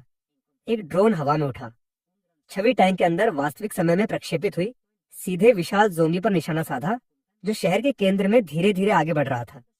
उसके शरीर पर अभी भी बड़े बड़े जले हुए क्षेत्र थे। वो वही था जिसका हम पहले सामना कर चुके थे। वैज्ञानिक अनुसंधान टीम के लोगों ने आश्चर्य से कहा, वास्तव में इस प्रकार की सेलुलर गतिविधि उसे मूल रूप से कुछ ही दिनों में ठीक होने की अनुमति देती है। सनसी ने आदेश दिया कि टैंक नंबर 1 तुरंत विस्फोट करे, मुख्य बंदूक दागे। एक गर्जना के साथ विशाल प्रक्षेप्य सटीक रूप से लगा और विशाल ज़ॉम्बी का सिर सीधे नष्ट हो गया। सिर उड़ गया। जमीन अत्यधिक गर्म हो गई। थर्मल कैमरे ने सब कुछ कैप्चर कर लिया। प्रभाव को देखकर सभी को राहत महसूस हुई और रेडियो पर जुआन फू की आवाज सुनाई दी। अगर टैंक के गोले भी उसे नहीं मार सकते तो उन्हें बाद के मार्ग की फिर से योजना बनानी होगी। अनुसंधान टीम के लोग उत्साहित थे और विशाल ज़ॉम्बी के आंतरिक ढांचे का अध्ययन करने के लिए पूरे ज़ॉम्बी झुंड को खत्म करने का प्रस्ताव रखा। सनसी ने अनुरोध स्वीकार कर लिया और बख्तरबंद वाहनों को आगे बढ़ने का आदेश दिया। रॉकेट लॉन्चर और कई प्रकार की आग ने क्षेत्र को तबाह कर दिया, जल्दी से ज़ॉम्बी झुंड को खत्म कर दिया। सनसी ने फिर से ड्रोन को ये जांचने का आदेश दिया कि कहीं जीवित बचे लोग हैं या नहीं। एक बार सुरक्षा की पुष्टि हो जाने के बाद अनुसंधान टीम ब्लैक ड्रैगन स्क्वाड्रन की सुरक्षा के तहत विशाल ज़ॉम्बी के शरीर के पास पहुंची। ड्रोन की छवियों के माध्यम से मैंने शोधकर्ताओं को दस्ताने पहने हुए एक हथियार के साथ ज़ॉम्बी के शरीर को थपथपाते देखा, जिससे धातु की गूंज पैदा हुई। उन्होंने कमी स्कैनर निकाले। फिर उन्होंने कहा, अस्थि मज्जा का घनत्व पारंपरिक मिश्र धातुओं से अधिक है, कम से कम 300 मिमी मोटाई के कवच के बराबर। मुझे जांच के लिए एक धाग काट कर ले जाने की आवश्यकता है। एक उच्च परिशुद्धता इलेक्ट्रिक आरी जल्दी से शुरू हो गई। रडार ने जीवित बचे लोगों के एक समूह का स्कैन किया। ड्रोन ने पुष्टि की कि वे वही लोग थे जो पिछली बार मिले थे। टैंक बेतरतीब ढंग से उनकी दिशा में मुड़ गया। फिर वो आदमी जिसके साथ उन्होंने पिछली बार आपूर्ति का आदान प्रदान किया था, अनुवाद सॉफ्टवेयर के माध्यम से पास आया। उन्हें पता चला कि उसका नाम ड्यूक था। ड्यूक ने कहा कि उसका कोई बुरा इरादा नहीं था। जीवित बचे लोगों ने अपने हथियार डाल दिए। ब्लैक ड्रैगन स्क्वाड्रन ने जांच की कि यह सुरक्षित था। तब मैं टैंक से नीचे उतरा। वॉर ड्रैगन स्क्वाड्रन के सदस्यों ने तुरंत मुझे बचाने के लिए घेर लिया। ड्यूक की नजर मुझ पर पड़ी। उसने कुछ कदम आगे बढ़ाए, कृतज्ञता में हाथ जोड़े और कहा, बहुत बहुत धन्यवाद। पिछली बार आपने हमें जो आपूर्ति दी थी उससे हमें बहुत मदद मिली। मैंने कहा, ये कुछ भी नहीं है, बस पानी और भोजन है। वैसे आप लोग कहाँ से आते हैं? ड्यूक ने कहा कि वे पश्चिम में एक छोटे से जीवित बचे लोगों के अड्डे से आते हैं। वे इस बार भोजन की तलाश में निकले थे। यहाँ विस्फोट सुनकर वे ये देखने आए थे कि क्या हुआ। उसने उत्सुकता से यह भी पूछा कि हम कहाँ से हैं। उसने कहा कि उसने इतने शक्तिशाली हथियार कभी नहीं देखे थे। मैं मुस्कुराते हुए बोला, मैं बहुत दूर से आता हूँ। मैं यहाँ स्थिति की जांच करने आया था। ड्यूक की नजर उसके पीछे टैंक और बख्तरबंद वाहन पर पड़ी। उसका चेहरा ईर्ष्या से भरा था। उसने कहा, आपके हथियार बहुत शक्तिशाली दिखते हैं, उन सभी हथियारों से अधिक शक्तिशाली जो मैंने देखे हैं। मैंने कहा, ये सब हमारे देश द्वारा विकसित किए गए हैं और इनसे भी अधिक शक्तिशाली हथियार हैं। ड्यूक ने आश्चर्य की अभिव्यक्ति दिखाई। इनसे भी अधिक शक्तिशाली हथियार हैं। थोड़ी चुप्पी के बाद ड्यूक ने अपनी इच्छा व्यक्त की, आपके पास अधिक भोजन है। हमारे अड्डे पर भी आपूर्ति समाप्त हो रही है। यहाँ सोना है। मैं आपको कुछ पानी और भोजन देने के लिए दे सकता हूँ। ड्यूक कॉम्प उठा और माफी मांगने लगा। मैंने कहा, धन्यवाद। फिर टैंक काफिला अगले गंतव्य की ओर दक्षिण पश्चिम दिशा में खनन क्षेत्र की ओर 7-8 घंटे के बाद चल दिया। अंततः हम खनन क्षेत्र में पहुंच गए। ब्लैक ड्रैगन स्क्वाड्रन ने परिधि को सुरक्षित कर लिया। हंटर ड्रैगन स्क्वाड्रन और वॉर ड्रैगन स्क्वाड्रन ने खनन क्षेत्र में खोजबीन की। अनुसंधान टीम ने जानकारी एकत्र की। जल्द ही सभी को लगभग 2 टन अयस्क मिला, जिसमें आध्यात्मिक कोयला अयस्क और सुपरो अयस्क शामिल थे। कुछ अपेक्षाकृत दुर्लभ अयस्क भी थे। खतरा, 200 मीटर पर जोम्बी। सन चिल्लाया। मैंने अपना सिर उठाया और दूर एक साधारण जोम्बी देखा और उसी समय बटन दबाया। लेकिन अगले ही सेकंड बख्तरबंद वाहन ने उसे सीधे कुचल दिया, उसे कीमा बना दिया। जब पोर्टल में 1 घंटा बचा था, तब तक सभी ने संग्रह का काम पूरा कर लिया था। टैंकों और बख्तरबंद वाहनों में बैठकर बातें कर रहे थे। इस बार अच्छी फसल थी। हमने न केवल साजिश के जोम्बी को खत्म किया, बल्कि साजिश के जोम्बी के नमूने भी प्राप्त किए, बल्कि इतने सारे खनिज भी एकत्र किए। यदि इन खनिजों को वापस ले जाकर उन पर प्रयोग किया जाता है, तो देश का तकनीकी स्तर निश्चित रूप से काफी बढ़ जाएगा। मैंने सभी पर नजर डाली। सभी के चेहरे मुस्कुराहट से भरे हुए थे। मैं भी खुशी से मुस्कुराया। जल्द ही समय बीतने के साथ मेरी आंखों में टाइमर 0 पर पहुंच गया। पोर्टल फिर से खुल गया। सबकी आंखों के सामने नीली रोशनी दिखाई दी। लेकिन इस बार मुझे अपने दिल में कुछ अलग महसूस हुआ। मुझे एक विचार आया, इसे बड़ा करो। इस नीली रोशनी का किनारा वास्तव में थोड़ा फैल गया। इसे छोटा करो। अभी अभी फैला हुआ किनारा फिर से सिकुड़ गया। मेरा दिल धड़क उठा। मैंने फिर से कोशिश की। ये पोर्टल वास्तव में मेरे विचारों को महसूस कर सकता था। फिर मैंने इसे बंद करने और फिर खोलने के लिए नियंत्रित किया। ये नीली रोशनी वास्तव में बंद हो गई और फिर से खुल गई। मेरे आसपास के लोग ये देखकर स्तब्ध रह गए कि पोर्टल बंद हो रहा है और खुल रहा है। अंत में संसी ने कौंपती हुई पूछा, क्या तुम पोर्टल को नियंत्रित कर सकते हो? मैंने उत्साहित होकर उत्तर दिया, हाँ। संसी के चेहरे पर खुशी छा गई। उसने कहा, यह अब एक यादृच्छिक पोर्टल नहीं है, बल्कि एक स्थिर सीमा पार चैनल है। ये एक ऐतिहासिक स्तर की सफलता है, जिसका अर्थ है कि भविष्य की रणनीति में समायोजन की आवश्यकता हो सकती है। देश तेजी से विकसित होगा, एक नए अवसर में प्रवेश करेगा। उत्साह के बाद सभी ने टैंकों और बख्तरबंद वाहनों को पोर्टल की ओर चलाया। फिर से मेरी आंखों के सामने सब कुछ अंधेरा हो गया। जब मुझे होश आया तो मैं ओपनर लौट आया था। पोर्टल कीटाणु शोधन की एक श्रृंखला के बाद संसीसी ने तुरंत इस खबर की सूचना दी। देश ने जल्द ही एक आदेश जारी किया, औपचारिक रूप से एक विश्व विकास आधार स्थापित करे। 1 सप्ताह बाद हजारों वैज्ञानिक शोधकर्ता आ गए। सैन्य और नागरिक इंजीनियरिंग निर्माण का विस्तार हुआ। सैकड़ों किलोमीटर और दर्जनों इमारतें कहीं से भी खड़ी हो गईं। 2 भारी हथियारों से लैस सिंथेटिक एल्यूमिनियम समूह आधार पर स्थापित किए गए थे। पोर्टल के अनुप्रयोग के बारे में मेरी समझ भी गहरी हो गई थी। मैं ऊर्जा प्रवाह को नियंत्रित कर सकता था। पोर्टल को 3 मोड में सेट कर सकता था, प्रवेश और निकास निषिद्ध, एक तरफा और 2 तरफा। बुधवार को मुझे राज्य से एक आदेश मिला। उन्होंने मुझे एक बड़े चौक में जाकर पोर्टल खोलने को कहा। मैं डर गया। जब मैं चौक में पहुंचा तो मैंने घनी भीड़ देखी। रॉकेट वाहनों और बख्तरबंद टैंकों के कई वाहन 7 या 8 पंक्तियों में खड़े थे। मैंने 10 मीटर से अधिक और 20 मीटर से अधिक लंबा मिसाइल लॉन्चर भी देखा। सदमे के बाद मुझे पता चला कि देश औपचारिक रूप से दूसरी दुनिया में कदम रखने वाला था। अन्यथा उन्होंने 2 भारी हथियारों से लैस सिंथेटिक एल्यूमिनियम समूह भेजने की योजना नहीं बनाई होती। इसलिए मैंने नीली रोशनी उत्सर्जित करने के लिए अपनी पूरी ताकत का उपयोग किया। 100 मीटर से अधिक चौड़ा एक पोर्टल विशाल चौक में दिखाई दिया। स्टील की एक धारा गर्जना करते हुए व्यवस्थित रूप से पोर्टल में प्रवेश कर गई। लगातार दूसरी दुनिया में प्रवेश कर गई। 1 सप्ताह बाद मैं दूसरी दुनिया के कमांड सेंटर के अवलोकन मंच के सामने खड़ा था। उस आधार को देख रहा था जो बहुत बदल गया था। भारी हथियारों से लैस सिंथेटिक एल्यूमिनियम समूहों ने एक अच्छा स्थान चुना था। वे शहर के बाहरी इलाके में खदान के आसपास तैनात थे। शहर के पास कुछ शहरी संसाधन प्राप्त करने के लिए और खदान के पास खनन के लिए सुविधाजनक थे। लेकिन ये मुद्दा नहीं। मुद्दा यह है कि सैन्य निर्माण भी दूसरी दुनिया में आ गया था। आधार पर पागल निर्माण ने 5 दिनों में एक उपग्रह प्रक्षेपण आधार स्थापित किया और इस दुनिया का पूरी तरह से पता लगाने के लिए ड्रोन का एक बेड़ा लॉन्च किया। शायद बहुत से लोग इकट्ठा हो गए थे। उनके शरीर की गंध ज़ॉम्बी द्वारा पता लगा ली गई थी।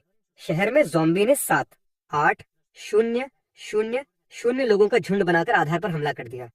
बेस के सैटेलाइट ने पहली बार ज़ॉम्बी झुंड का पता लगाया। अलार्म अचानक बज उठा। दूसरी दुनिया के उप कमांडर हांग झान ने तुरंत भारी हथियारों से लैस सिंथेटिक एल्यूमिनियम समूहों में से एक का नेतृत्व किया। पूरी तरह से सुरक्षित रहने के लिए मोर्चे पर तैयारी की। यहाँ तक कि रॉकेट वाहन और टैंक भी बचाव के लिए तैयार थे। ज़ॉम्बी के आग के कवरेज की सबसे अच्छी सीमा में प्रवेश करने के बाद उसने तुरंत लंबी दूरी की तोपखाने सैनिकों को आग संरक्षण हमले करने का निर्देश दिया। ड्रोन द्वारा प्रसारित स्क्रीन के माध्यम से मैंने 10 से अधिक बख्तरबंद वाहनों को अपने पीछे के कवच खोलते देखा, प्रक्षेपियों को प्रकट करते हुए 10 किमी से अधिक दूर ज़ोंबी झुंड पर हमला किया। फिर मैंने ज़ोंबी झुंड में दर्जनों छोटे मशरूम बादलों को उठते देखा। ज़ोंबी विस्फोट में चूर चूर हो गए। कुछ मिनटों के बाद आग बुझ गई। कमांड रूम को पर्यवेक्षक से एक रिपोर्ट मिली। लक्ष्य क्षेत्र में जीवन के कोई संकेत नहीं है। ये निर्धारित किया गया है कि ज़ोंबी झुंड पूरी तरह से समाप्त हो गया है। मैंने सोचा, क्या ये देश की ताकत है? ये बहुत डरावना है। लगभग 10,000 ज़ोंबी के एक समूह को बिना अपना चेहरा दिखाए ही समाप्त कर दिया गया। मुझे वास्तव में संदेह है कि वे ज़ोंबी फिल्में कैसे फिल्माई गईं। वे देश वास्तव में ज़ोंबी से नष्ट हो जाएंगे। ये वास्तव में अविश्वसनीय है। अगले 2 हफ्तों में आधार पर सैन्य निर्माण अभी भी उन्मादी गति से चल रहा था। कई रडार संरचनाओं, विद्युत चुंबकीय तोप रक्षा टावरों ने एक आधार का प्रोटोटाइप बनाया। हर सुबह दर्जनों वाहन खदान की ओर जाते थे और रात को भरे हुए लौटते थे। यूरेनियम और सुपर गोल्ड जैसे सामरिक खनिजों से लदे हुए पोर्टल के माध्यम से लगातार पृथ्वी पर वापस भेजे जाते थे। उसी समय चीन अनुसंधान संस्थान में बैगू ने अपने हाथ में परीक्षण के परिणामों को देखते हुए दांत पीस लिए। एक और विफलता, इंग्लैंड का लिथोग्राफी मशीन सामग्री पर प्रतिबंध बहुत सख्त है। वर्तमान सामग्री प्रतिबंधों के साथ इंग्लैंड को पकड़ने में कम से कम 50 साल लगेंगे। बहुत बड़ा अंतर। जब वे अभी भी सोच रहे थे कि प्रतिबंध को कैसे पार किया जाए, तो कार्यालय का दरवाजा अचानक खुल गया। एक भूवैज्ञानिक शोधकर्ता ने उत्साहित होकर कहा, रिपोर्ट निदेशक, ये एक नई सामग्री है जिसे जीरो कार्बन अयस्क और सुपर गोल्ड अयस्क कहा जाता है। कहा जाता है कि इसका उपयोग सीधे लिथोग्राफी के लिए किया जा सकता है। बैगू स्तब्ध रह गया, ये सोचकर कि उसने गलत सुना है। उसने कहा, क्या बकवास है? कौन सी सामग्री सीधे लिथोग्राफी के लिए इस्तेमाल की जा सकती है? ये सिर्फ एक सपना है। उसे बिल्कुल विश्वास नहीं था कि ऐसी कोई सामग्री मौजूद है। लेकिन जब उसने जीरो कार्बन अयस्क को सूरज की रोशनी में हल्की नीली रोशनी से चमकते देखा, तो उसे ऐसा लगा जैसे उसके अंदर क्रिस्टल बह रहे हों। उसने सामग्री ली और रोशनी के नीचे ध्यान से देखा। जितना अधिक उसने देखा, उतना ही अधिक वो उत्साहित हो गया। बहुत देर बाद उसने अपना सिर उठाया और पूछा, ये कहां से आया? अनुसंधान कर्मियों ने सावधानी से कहा, गोपनीय। बैगो ने बुरे मूड में कहा, मेरे अधिकार के साथ भी गोपनीय चीजें हैं? ये अलौकिक तकनीक हो सकती है। बैगो ने हल्की मुस्कान के साथ कहा और उसकी नजर गंभीर हो गई। ठीक है, इससे कोई फर्क नहीं पड़ता कि तुम कहां से आए हो। जब से ये बिजली का संचालन कर सकता है और प्रतिध्वनित हो सकता है, तो मैं इसे चीन की प्रकाश तकनीक का मस्तिष्क बना दूंगा। ये कहने के बाद उसने अयस्क लिया और परीक्षण क्षेत्र में चला गया। उसी समय दूसरी दुनिया में जीवित बचे लोगों के एक छोटे से अड्डे में ड्यूक ने नेता बोवेन से उत्साहित होकर कहा, महोदय, मैं उन लोगों के उस समूह से फिर से मिला हूँ। सर्वनाश के आगमन के बाद वे वास्तव में अलग हैं। मानव स्वभाव कितना घिनौना है। दूसरों की मदद करने की तो बात ही छोड़ दें, आग में से निकाल कर लेना ही अच्छा है। लेकिन उस समूह ने बिना किसी शर्त के 2 बार मेरी मदद की और उन्होंने मेरा पैसा भी स्वीकार नहीं किया। वे संत हैं, बोवेन। बोवेन ने कहा, इस दुनिया में कोई संत नहीं है। उस समूह का निश्चित रूप से कोई उद्देश्य है, बस हम नहीं जानते। प्रमुख, ड्यूक ने कहा, उस समय तुम उन्हें नहीं जानते थे। तुम उनसे निकलने वाली पवित्रता और ईमानदारी को महसूस नहीं कर सकते थे। अगर वे वास्तव में बुरे लोग हैं, तो मैं चाहूंगा कि दुनिया नष्ट हो जाए। ये कहते ही बाहर एक जोरदार विस्फोट सुनाई दिया। पूरा छोटा सा अड्डा थोड़ा हिल गया। छत से अनगिनत राख गिर गई। गार्ड डर के मारे अंदर घुस गए। दुश्मन, सफलता। ऐसा लगता है कि बाहर युद्ध चल रहा है। बोवेन ने अपना सिर उठाया। आवाज सुनकर उसकी अभिव्यक्ति नाटकीय रूप से बदल गई। गड़गड़ाहट तोपों की थी और वे भारी तोपें थीं। यह पैमाना कम से कम आधी घुड़सवार सेना का है। असंभव। साम्राज्य 50 साल पहले गिर गया था। भले ही सेना के अवशेष हों, वे आग की शक्ति का यह घनत्व नहीं रख सकते। यह दैवीय दंड है। जुके कुछ आदमियों को जांच के लिए ले जाता है। ड्यूक और बाकी लोग जल्दी से उस दिशा में चले गए जहां से आवाज आ रही थी। लेकिन जैसे जैसे वे करीब आए, उनकी आंखों में सदमा बढ़ता गया। उनमें से अनगिनत स्टील की धाराएं दूर एक ड्रैगन की तरह ज़ोंबी की भीड़ के खिलाफ संगम कर रही थी। एक संतृप्ति हमला कर रही थी। वे ज़ोंबी आग की शक्ति के तहत मिट्टी की आकृतियों की तरह गायब हो गए। डरावने विशाल ज़ोंबी भी ऐसे ही थे, तोपखाने की आग के तहत कीमा बनकर रह गए। ड्यूक और बाकी स्तब्ध थे। ये सेना कहां से आई? बहुत डरावना। ज़ोंबी को मारना एक खेल की तरह। ड्यूक संभल गया। चलो, चीफ ऑफ स्टाफ ने भी एक बार कहा था। लेकिन जैसे ही ड्यूक और बाकी मुड़े, 7-8 बख्तरबंद वाहन धूल उड़ाते हुए आए। उनके पीछे एक पूरी तरह से सशस्त्र सैनिक वाहन से बाहर निकला और अनगिनत लेजर रेड डॉट्स उन पर गिरे। फिर एक अपेक्षाकृत वरिष्ठ सैनिक पास आया और अनुवादक ने एक यांत्रिक और ठंडी आवाज निकाली, नमस्ते। हमारा नेता आपको चाय पीने के लिए आमंत्रित करता है। फिर ड्यूक सैनिकों के पीछे सेना के ठिकाने तक गया। जैसे ही वे अंदर गए, वे अपने सामने के दृश्य को देखकर बेहद आश्चर्यचकित रह गए। टैंकों और बख्तरबंद वाहनों की कतारें चुपचाप एक तरफ खड़ी थीं। सैकड़ों रॉकेट लॉन्चरों की एक संरचना हवा बारूद की तेज गंध से भरी हुई थी। सैनिकों के कदम जोरदार और गूंजने वाले थे। ड्यूक की आंखें थोड़ी लाल हो गईं। यह सुरक्षा की एक लंबे समय से प्रतीक्षित भावना थी, एक ऐसी भावना जो सभ्यता और व्यवस्था से संबंधित है। जब वो अस्थायी कमांड पोस्ट में गया और मुझे कमांड पोस्ट में नेता के साथ चाय पीते देखा तो वो स्तब्ध रह गया। तो तुम हो। मैंने सोचा था कि पिछली टीम ही तुम्हारी पूरी ताकत थी। मुझे उम्मीद नहीं थी कि तुम्हारे पास इतनी शक्तिशाली टीम होगी। अंत में उसकी आंखें सदमे से भर गईं। वो उन विमानों और तोपों की कल्पना नहीं कर सकता था जो अभी अभी रास्ते में गुजरे थे। सभी प्रकार के उच्च तकनीक वाले हथियार, ऐसी ताकत, यहाँ तक कि साम्राज्य के चरम पर भी इससे अधिक कुछ नहीं थी। मैं मुस्कुराया और उसका अभिवादन किया और फिर उसे अपने बगल में खड़े जुआन झान से मिलवाया। ये हमारे कमांडर इन चीफ हुआन झान है। ड्यूक ने अपने सामने खड़े गरिमामय मध्यम आयु वर्ग के व्यक्ति को देखा और अचानक थोड़ा घबरा गया और हकलाते हुए बोला, नमस्ते। हान झान ने अपने सामने खड़े बेचैन युवक को देखा और दयालुता से मुस्कुराया। घबराओ मत, बैठो, मैं कुछ जानना चाहता हूँ। ड्यूक ये सुनकर और भी घबरा गया। महोदय, मैं थका नहीं हूँ, बेहतर होगा कि मैं खड़ा रहूं। उसने सोचा, मजाक है। इस शक्तिशाली सेना के सामने यदि साम्राज्य में उसी स्तर का कोई बड़ा व्यक्ति होता तो वो बैठने की हिम्मत करता। उसके पास देखे जाने की योग्यता भी नहीं होती। हांग झान ने उसे मजबूर नहीं किया और पूछना जारी रखा, आपके जीवित बचे लोगों के अड्डे की वर्तमान स्थिति क्या है? कितने लोग जीवित हैं? ड्यूक ने कहा, हमारे जीवित बचे लोगों के अड्डे में लगभग 3000 लोग हैं, लेकिन भोजन का भंडार समाप्त हो रहा है। कई जीवित बचे लोग पहले से ही हर 2 दिन में एक बार भोजन करने लगे हैं, लेकिन मुझे पता है कि अन्य जीवित बचे लोगों के अड्डों में पहले से ही नरभक्षण शुरू हो गया है। सुनने के बाद वान झान ने एक पल सोचा, मुझे केवल कुछ लोगों की आवश्यकता है जो काम में मदद करें। आपूर्ति कोई समस्या नहीं है, सुरक्षा की गारंटी है। 8 घंटे का कार्य दिवस, सुबह 2 घंटे का आराम। संभवतः एक दिन का काम एक सप्ताह के राशन के लिए विनिमय किया जा सकता है। ड्यूक ये सुनकर कुछ सेकंड के लिए स्तब्ध रह गया और अविश्वास में फिर से पूछा, ये डर की एक भ्रम था? सच में? हांग झान मुस्कुराया। चिंता मत करो, ये निश्चित रूप से सच है। मैंने तुम्हारे लिए कुछ मनोरंजन और जीवन उत्पाद भी तैयार किए हैं। ये कहने के बाद हांग झान खड़ा हो गया और कई लोग एक कमरे में पहुंच गए। रोशनी चालू हो गई। जीवन आपूर्ति के ढेर, साथ ही television, air conditioner, video game console आदि। ड्यूक ने अपना मुंह खोल दिया और फिर ये पुष्टि करने के लिए अपने आप को एक जोरदार थप्पड़ मारा कि वो सपना नहीं देख रहा था। ये सब हमारे लिए भी है? मैंने कहा, सही है, ये सब तुम्हारे लिए है। ये सुनकर ड्यूक की आंखों से आंसू बह निकले। बहुत देर तक उसने अपना सिर उठाया। उसकी आंखों में एक लंबे समय से अनुपस्थित चमक थी। मुझे वापस जाकर मालिक को बताना होगा। इस बीच जीवित बचे लोगों के अड्डे में ड्यूक और बाकी अभी तक नहीं लौटे थे। डुवेन अपनी मेज पर बैठा था। उसने चिंतित होकर एक अन्य अधीनस्थ से पूछा, रिपोर्ट करो प्रमुख, ड्यूक की कोई खबर नहीं है। ये सुनकर जुवेन का चेहरा उदास हो गया। सर्वनाश में कोई खबर न होने का मतलब है मौत। सर्वनाश की क्रूरता ऐसी है। प्रमुख, प्रमुख, बुरी खबर, निदावा मरने वाली है। कृपया आकर देखें।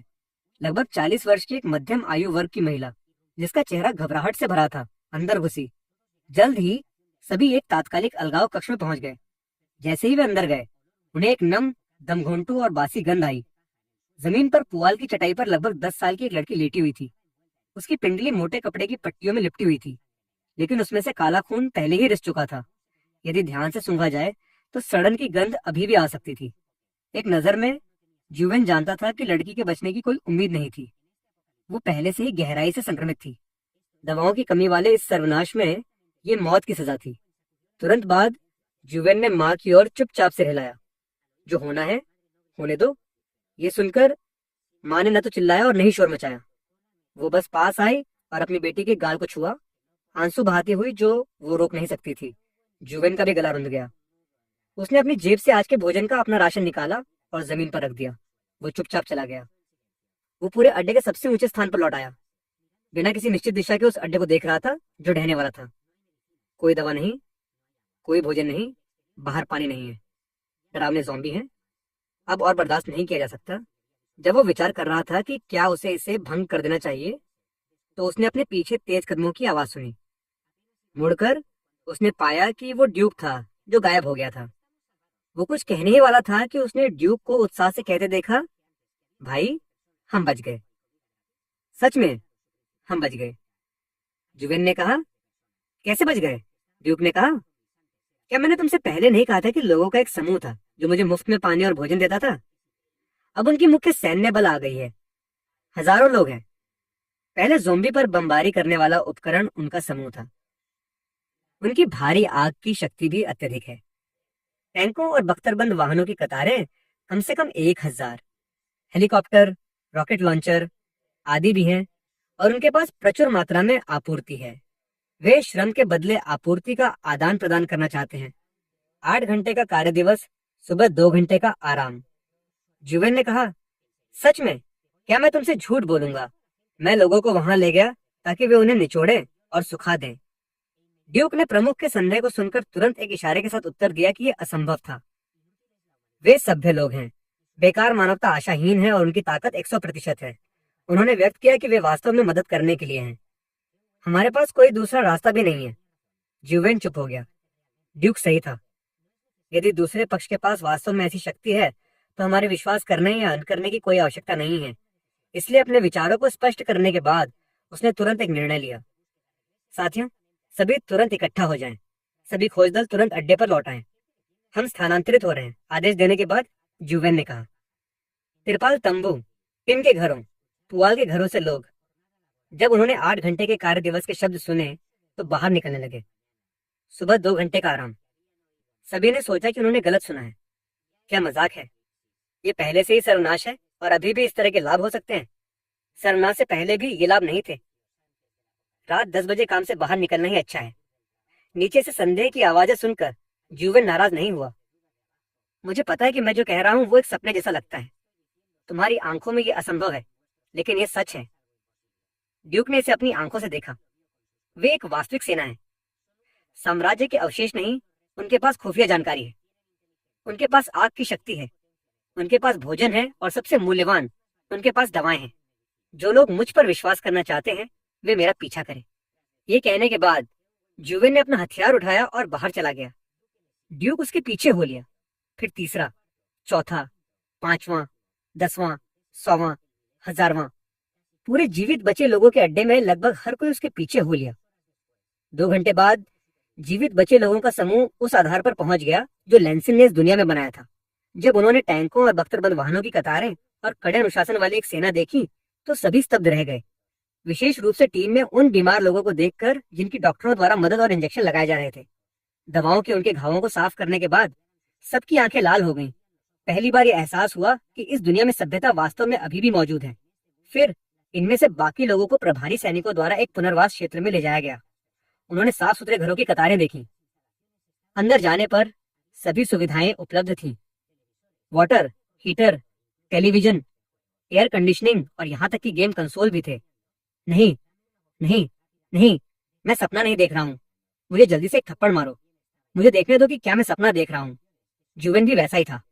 ये सुविधाएं देखकर जो केवल उसके सपनों में दिखाई दे सकती थी। उसने ये पुष्टि करने के लिए खुद को एक जोरदार थप्पड़ मारा। ये सपना नहीं था और तुरंत उसकी आंखें लाल हो गईं। ये सच था। अगले समय के दौरान जीवित बचे लोग सेना की मदद करने के लिए हर दिन काम पर जाते थे, जिससे श्रम संसाधनों की एक बड़ी मात्रा बच जाती थी। जुवेन और ड्यूक को सेना द्वारा स्थानीय अस्थायी सलाहकार के रूप में भी आमंत्रित किया गया था और उन्होंने अन्य स्थानीय जीवित बचे लोगों के अड्डों का व्यवस्थित एकीकरण शुरू कर दिया। कुछ जीवित बचे लोगों के अड्डे हालांकि कठिन परिस्थितियों में फिर भी अपनी नैतिकता बनाए रखते थे। मानवता अभी भी मौजूद थी। सेना ने सीधे इस प्रकार के लोगों को प्राप्त किया और उन्हें पुनर्वास क्षेत्र में ले गई। कुछ जीवित बचे लोगों के अड्डे भी थे जहां मानवता पहले से ही विकृत थी और निर्भक्षण सबसे कम समस्या थी। कई लोग पहले से ही बुजुर्गों, कमजोरों और बीमारों को 2 पैरों वाली भेड़ कहते थे। 10 साल से कम उम्र के कुछ बच्चों को भी प्रीमियम 2 पैरों वाली भेड़ कहा जाता था, ये कहते हुए कि उनका मांस कोमल, स्वादिष्ट और विशेष रूप से सुगंधित था। हान जानहान ने इस प्रकार के जीवित बचे लोगों के अड्डों को सीधे नष्ट करने का आदेश दिया। ये आदेश प्राप्त करने के बाद सन सी ने तुरंत 2000 सैनिकों और 200 से अधिक लड़ाकू वाहनों का नेतृत्व किया ताकि कुछ जीवित बचे लोगों के अड्डों का परिवर्तन किया जा सके। एक बार जब चीजें लगभग सुलझ गईं, तो मैं कमांड रूम में बैठ गया। अपने सामने दिखाई देने वाले 72 घंटे के टाइमर को देख रहा था। अनजाने में अपनी आंखें खोल दी। फिर मैंने वॉकी टॉकी ली और कमांडर इन चीफ बी से जुड़ा। नमस्ते कमांडर इन चीफ, यहाँ एक नया टाइमर दिखाई दिया है। मुझे पूर्वाभास है कि इस बार ये एक पूरी तरह से नई दुनिया है। शब्दों के समाप्त होने के बाद दूसरी तरफ हांग झान की सांस अचानक तेज हो गई। क्या? एक नई दुनिया? उसने सोचा। इन दिनों नई सामग्रियों के कारण राष्ट्रीय वैज्ञानिक समुदाय में एक के बाद एक महत्वपूर्ण प्रगति हुई है। लड़ाकू विमानों और लिथोग्राफी मशीनों के प्रोटोटाइप पहले से ही मौजूद हैं। तकनीक एक नए पथ में प्रवेश करने वाली है। पूरा देश तीव्र विकास के दौर में प्रवेश कर चुका है। ये सब एक युवा व्यक्ति के कारण है। अब जब ये युवक फिर से खतरे में है तो देश दूर नहीं रहेगा। इसके अलावा ये एक नया अवसर हो सकता है। इसलिए उसने तुरंत मुझे लुओगोपो लौटने और धैर्यपूर्वक प्रतीक्षा करने का आदेश दिया। लुओगोपो लौटने के तुरंत बाद black dragon squadron, battle dragon squadron और थंडर ड्रैगन स्क्वाड्रन एक बार फिर एकत्रित हो गए। सनसी भी आया और उसने मेरे कंधे पर जोरदार थपकी दी। बहुत बढ़िया। मैंने सोचा था कि हमें सहयोग करने का अवसर नहीं मिलेगा। मुझे उम्मीद नहीं थी कि इतनी जल्दी होगा। चलो फिर से कंधे से कंधा मिलाकर लड़ें। मैंने सोचा अगर मैं कर सकता तो मैं चाहता कि ऐसा ना हो। मैं घर पर आराम से लेटना पसंद करूंगा। समय बहुत तेजी से बीत गया। 72 घंटे एक पल में बीत गए। सन ने अपनी टीम के सदस्यों की ओर देखा। सभी तुरंत अपने उपकरणों की जांच करें। 20 से अधिक सैनिकों ने तुरंत अपने उपकरणों की जांच की। संचार सामान्य है, गोला बारूद पर्याप्त है, कवच सामान्य है, पुष्टि की गई। फिर उसने टाइमर को देखते हुए राहत की सांस ली जो शून्य पर पहुंचने वाला था। समय आ गया है, रवाना होने की तैयारी करो। परिचित नीले प्रकाश का पर्दा फिर से फैल गया। बैटल ड्रैगन स्क्वाड्रन पहले रास्ता खोलेगा। प्राप्त किया। वॉरियर 7 ने पहले प्रकाश के पर्दे में प्रवेश किया। फिर थंडर ड्रैगन स्क्वाड्रन की आवाज रेडियो पर आई। गुरुत्वाकर्षण सामान्य, वायु वायु सामान्य, सुरक्षित, रवाना हो जाओ। संसी ने एक आदेश दिया। अनुसंधान समूह और अन्य 2 स्क्वाड्रन एक के बाद एक नीले प्रकाश के पर्दे में प्रवेश कर गए। मैं भी उसके पीछे चला गया। प्रकाश के पर्दे के हवा में गायब होने के बाद हुआन झान ने उस जगह को देखते हुए आह भरी जहां सभी गायब हो गए थे। उन्हें सुरक्षित लौटना चाहिए। दूसरी ओर मैंने अंधेरे से प्रकाश और छाया में अपनी दृष्टि वापस पा ली। मैंने जो देखा वो एक पहाड़ी क्षेत्र था। दूर तक देख रहा था। मैं कुछ खंडहर इमारतों को देख सकता था। संसी ने पूछा, टाइमर पर कितना समय बचा है? मैंने अपने सामने टाइमर को देखा। 5 घंटे। उसने कहा, ये उस समय के समान है जब तुम ज़ॉम्बी दुनिया में पार हुए थे। ऐसा लगता है कि उस बार भी ज्यादा समय नहीं चला था। हाँ, लेकिन मेरे बोलते ही दूर से एक साइलेंट शॉट सुनाई दिया। उसके बाद कई तेज शॉट। सभी ने गोलीबारी की दिशा में देखा। तुरंत सतर्क हो गए। सन ने तुरंत एक सामरिक इशारा किया और धीमी आवाज में कीवान को स्कैन शुरू करने का आदेश दिया। रेक्टिल, संरचना बनाए रखें और आगे बढ़ें। सभी के एक मैदान में पहुंचने के बाद वे अपनी आंखों के सामने के दृश्य से चकित रह गए। मैदान में सैनिकों की एक छोटी टीम एक बाघ के जीवन की रक्षा कर रही थी जो बड़े आकार के कीड़ों के एक समूह के खिलाफ थी। वे कीड़े नकली हथियारों से ढके हुए थे। उनके लंबे टंक थे। छोटे हथियारों की गोलियां उन्हें बिल्कुल भी नुकसान नहीं पहुंचाती थी। मैंने सोचा, इस बार शायद हमें कीड़ों से भरी दुनिया में आ गए हैं। संसी ने तुरंत कीड़ों की संख्या का अवलोकन किया। लगभग 30, लेकिन स्रोत का निर्धारण नहीं कर सका। पता नहीं ये अंतरतारकीय कीट प्लेग है या ग्रहीय। अंतरतारकीय कीट प्लेग का मतलब है कि ये कीड़े ग्रहों को पार कर सकते हैं और सभ्यताओं को खा सकते हैं। मुझे डर है कि इस ग्रह का कोई उद्धार नहीं है। ग्रह स्तरीय कीट प्लेग का अभी भी सामना किया जा सकता है। मैंने कहा, उनके उपकरणों को देखते हुए वे अभी भी पारंपरिक हथियारों का उपयोग कर रहे हैं, हमसे लगभग 50 साल पीछे। ठीक उसी समय कीड़ों से लड़ रहे सैनिकों ने हमें खोज लिया और हमसे मदद मांगी। अरे, क्या तुम हमारी मदद कर सकते हो? हम और नहीं रुक सकते। मेरी अभिव्यक्ति तुरंत गंभीर हो गई। वाह, चीनी भाषा। वे चीनी भाषा बोल रहे हैं। सब भी स्तब्ध रह गए। सन ने एक आदेश दिया। इससे कोई फर्क नहीं पड़ता कि वे हमारे देश के हैं या नहीं। पहले लोगों को बचाओ। ब्लैक ड्रैगन स्क्वाड्रन, एक लाइन बनाओ और आग से कवर करो, समझे? ब्लैक ड्रैगन स्क्वाड्रन ने तुरंत जमीन पर भारी आग लगा दी। कीड़ों के क्षेत्र को निशाना बनाकर उस पर गोलियों की बौछार कर दी। उच्च विस्फोटक बम कीड़ों की भीड़ पर गिरे। शक्तिशाली बमों के सामने विशालकाय जीव तुरंत चकनाचूर हो गए। आग की एक ही लहर से मूल रूप से खतरनाक कीड़ों का झुंड नष्ट हो गया। बचाए जाने के बाद सैनिक जल्दी से हमारे पास आए। फिर अपने हथियारों को कसकर पकड़ते हुए उन्होंने पूछा, मैं लुटेर हूँ, थंडर आर्मी ग्रुप की 38वीं कंपनी के कमांडर। आपकी मदद के लिए धन्यवाद। आप किस आर्मी ग्रुप से हैं? संसी ने उसके खून से सने चेहरे और दृढ़ नजर को देखा। अनजाने में उसने सैन्य सलामी के साथ उत्तर दिया। संक्षिप्त आदान प्रदान में दोनों एक दूसरे की परिचित भावना को महसूस कर सकते थे। लेकिन जब लुआन की नजर हमारे स्क्वाड्रन के उपकरणों पर गई तो उन अद्भुत उच्च ऊर्जा असॉल्ट राइफलों और नवीनतम पीढ़ी के एक्सोस्केलेटन और कवच को देखकर वो माथा सिकोड़े बिना नहीं रह सका। हमारी टीम स्पष्ट रूप से बहुत उन्नत थी। सनसी भी अपने मन में सोच रहा था। अब वो मोटे तौर पर अनुमान लगा सकता था कि ये वास्तव में दक्सिया था, लेकिन दक्सिया का एक तबाह संस्करण। लेकिन वह दूसरे पक्ष के सामने अपनी पहचान कैसे प्रकट करे? क्या उसे सीधे कहना चाहिए कि वे दूसरी दुनिया से आए हैं? वह नहीं सोचेगा कि हम पागल हैं। ठीक उसी समय मैं संरचना से बाहर आया। मैंने लुटियन की ओर अपना हाथ बढ़ाया। नमस्ते, हम दूसरी दुनिया के दक्सिया हैं। जब मैंने शांति से कहा हम दूसरी दुनिया के दक्सिया हैं, तो पूरी जगह इतनी शांत हो गई कि हवा चलने की आवाज सुनाई दे रही थी। लियू तियान वहां खड़ा था, स्तब्ध। उसकी अभिव्यक्ति भ्रम से आश्चर्य में बदल रही थी, फिर पूरी तरह से स्तब्धता में। उसने कहा, तुम दूसरी दुनिया के दक्सिया हो? उसके पीछे के सैनिकों ने एक दूसरे को देखा। कई ने ठंडी हवा में सांस ली, कुछ ने विश्वास नहीं किया, जबकि अन्य ने अपनी आंखों में उत्साह की चमक दिखाई। ल्यूटियन ने मुझे थोड़ी कर्कश आवाज में देखा। क्या तुम्हें यकीन है कि तुम मजाक नहीं कर रहे हो? मैंने टाला नहीं, बल्कि जोर से सिर हिलाया। उसकी टीम, उसका स्वभाव, प्रौद्योगिकी की वो अलग हवा ने ल्यूटियन की कल्पना को उड़ान भरने दी। वो हंस नहीं सकता था। यदि वे कहते हैं कि ये उपकरण और आग की शक्ति हमारी दुनिया की नहीं है, तो ये वास्तव में समझ में आता है। उसने तुरंत एक सैन्य इंटरकॉम निकाला और अपने वरिष्ठों से संपर्क किया। बटालियन कमांडर को रिपोर्ट करते हुए, यहाँ एक इकाई दिखाई दी है जो दूसरी दुनिया के दक्सिया होने का दावा करती है, जिसके उपकरण हमसे पूरी तरह से अलग हैं। उनकी आग की शक्ति अत्यंत मजबूत है। मैं आगे के निर्देशों का अनुरोध करता हूँ। 1 मिनट से भी कम समय में बटालियन कमांडर भी स्तब्ध रह गया। तुम क्या कह रहे हो? दूसरी दुनिया से? 10 मिनट बाद खबर brigade commander, army group commander in chief के स्तर तक बढ़ गई। यहाँ तक कि तबाह दुनिया में दक्सिया के सर्वोच्च स्तर के सम्मेलन कक्ष तक, राजधानी के कमांड सेंटर के अंदर रोशनी जल रही थी। पूरी तरह से सफेद बालों वाली एक आकृति एक जनरल की वर्दी में अचानक खड़ी हो गई। तुमने कहा कि वे दूसरी दुनिया के दक्सिया होने का दावा करते हैं। ये शियाउरी था, दक्सिया के तबाह दुनिया के कमांडर इन चीफ। उस समय उसकी अभिव्यक्ति गंभीर थी। उसके बगल में सहायक तेजी से स्थिति की रिपोर्ट कर रहा था। रिपोर्ट कर रहा हूँ प्रमुख, जब से वो अज्ञात पत्थर 6 महीने पहले प्रशांत महासागर में गिरा था, तब से समुद्र तल पर विनाश फैल गया है। दक्सिया के समुद्र के पश्चिम में समुद्र हार गया है। वर्तमान में दक्षिण पूर्व के कई तटीय क्षेत्र गिर गए हैं। पश्चिमी देश पतन के कगार पर हैं और हम भी पूर्ण रक्षा में हैं। यदि जानकारी सही है तो उनके पास ऐसी तकनीक हो सकती है जिसे हम नहीं समझ सकते। शियाओ, रिचेन, तुरंत वीडियो कनेक्शन पर चढ़ो। कुछ ही मिनटों बाद डुएव और फैन ने मुझे टर्मिनल सौंप दिया। स्क्रीन पर एक बूढ़ा व्यक्ति जिसका चेहरा झुर्रियों से भरा था, लेकिन जिसकी आंखें तेज थीं, छवि में दिखाई दिया। मैं शियारुई हूँ, वैक्सिया केंद्र के कमांडर इन चीफ। उसकी आवाज गहरी थी, जो युद्ध द्वारा सिद्ध किए गए दबाव को प्रकट करती थी। तुम कहते हो कि तुम वाक्सिया की दूसरी दुनिया से आते हो? मेरी नजर दृढ़ थी और मैंने हल्का सिर हिलाया।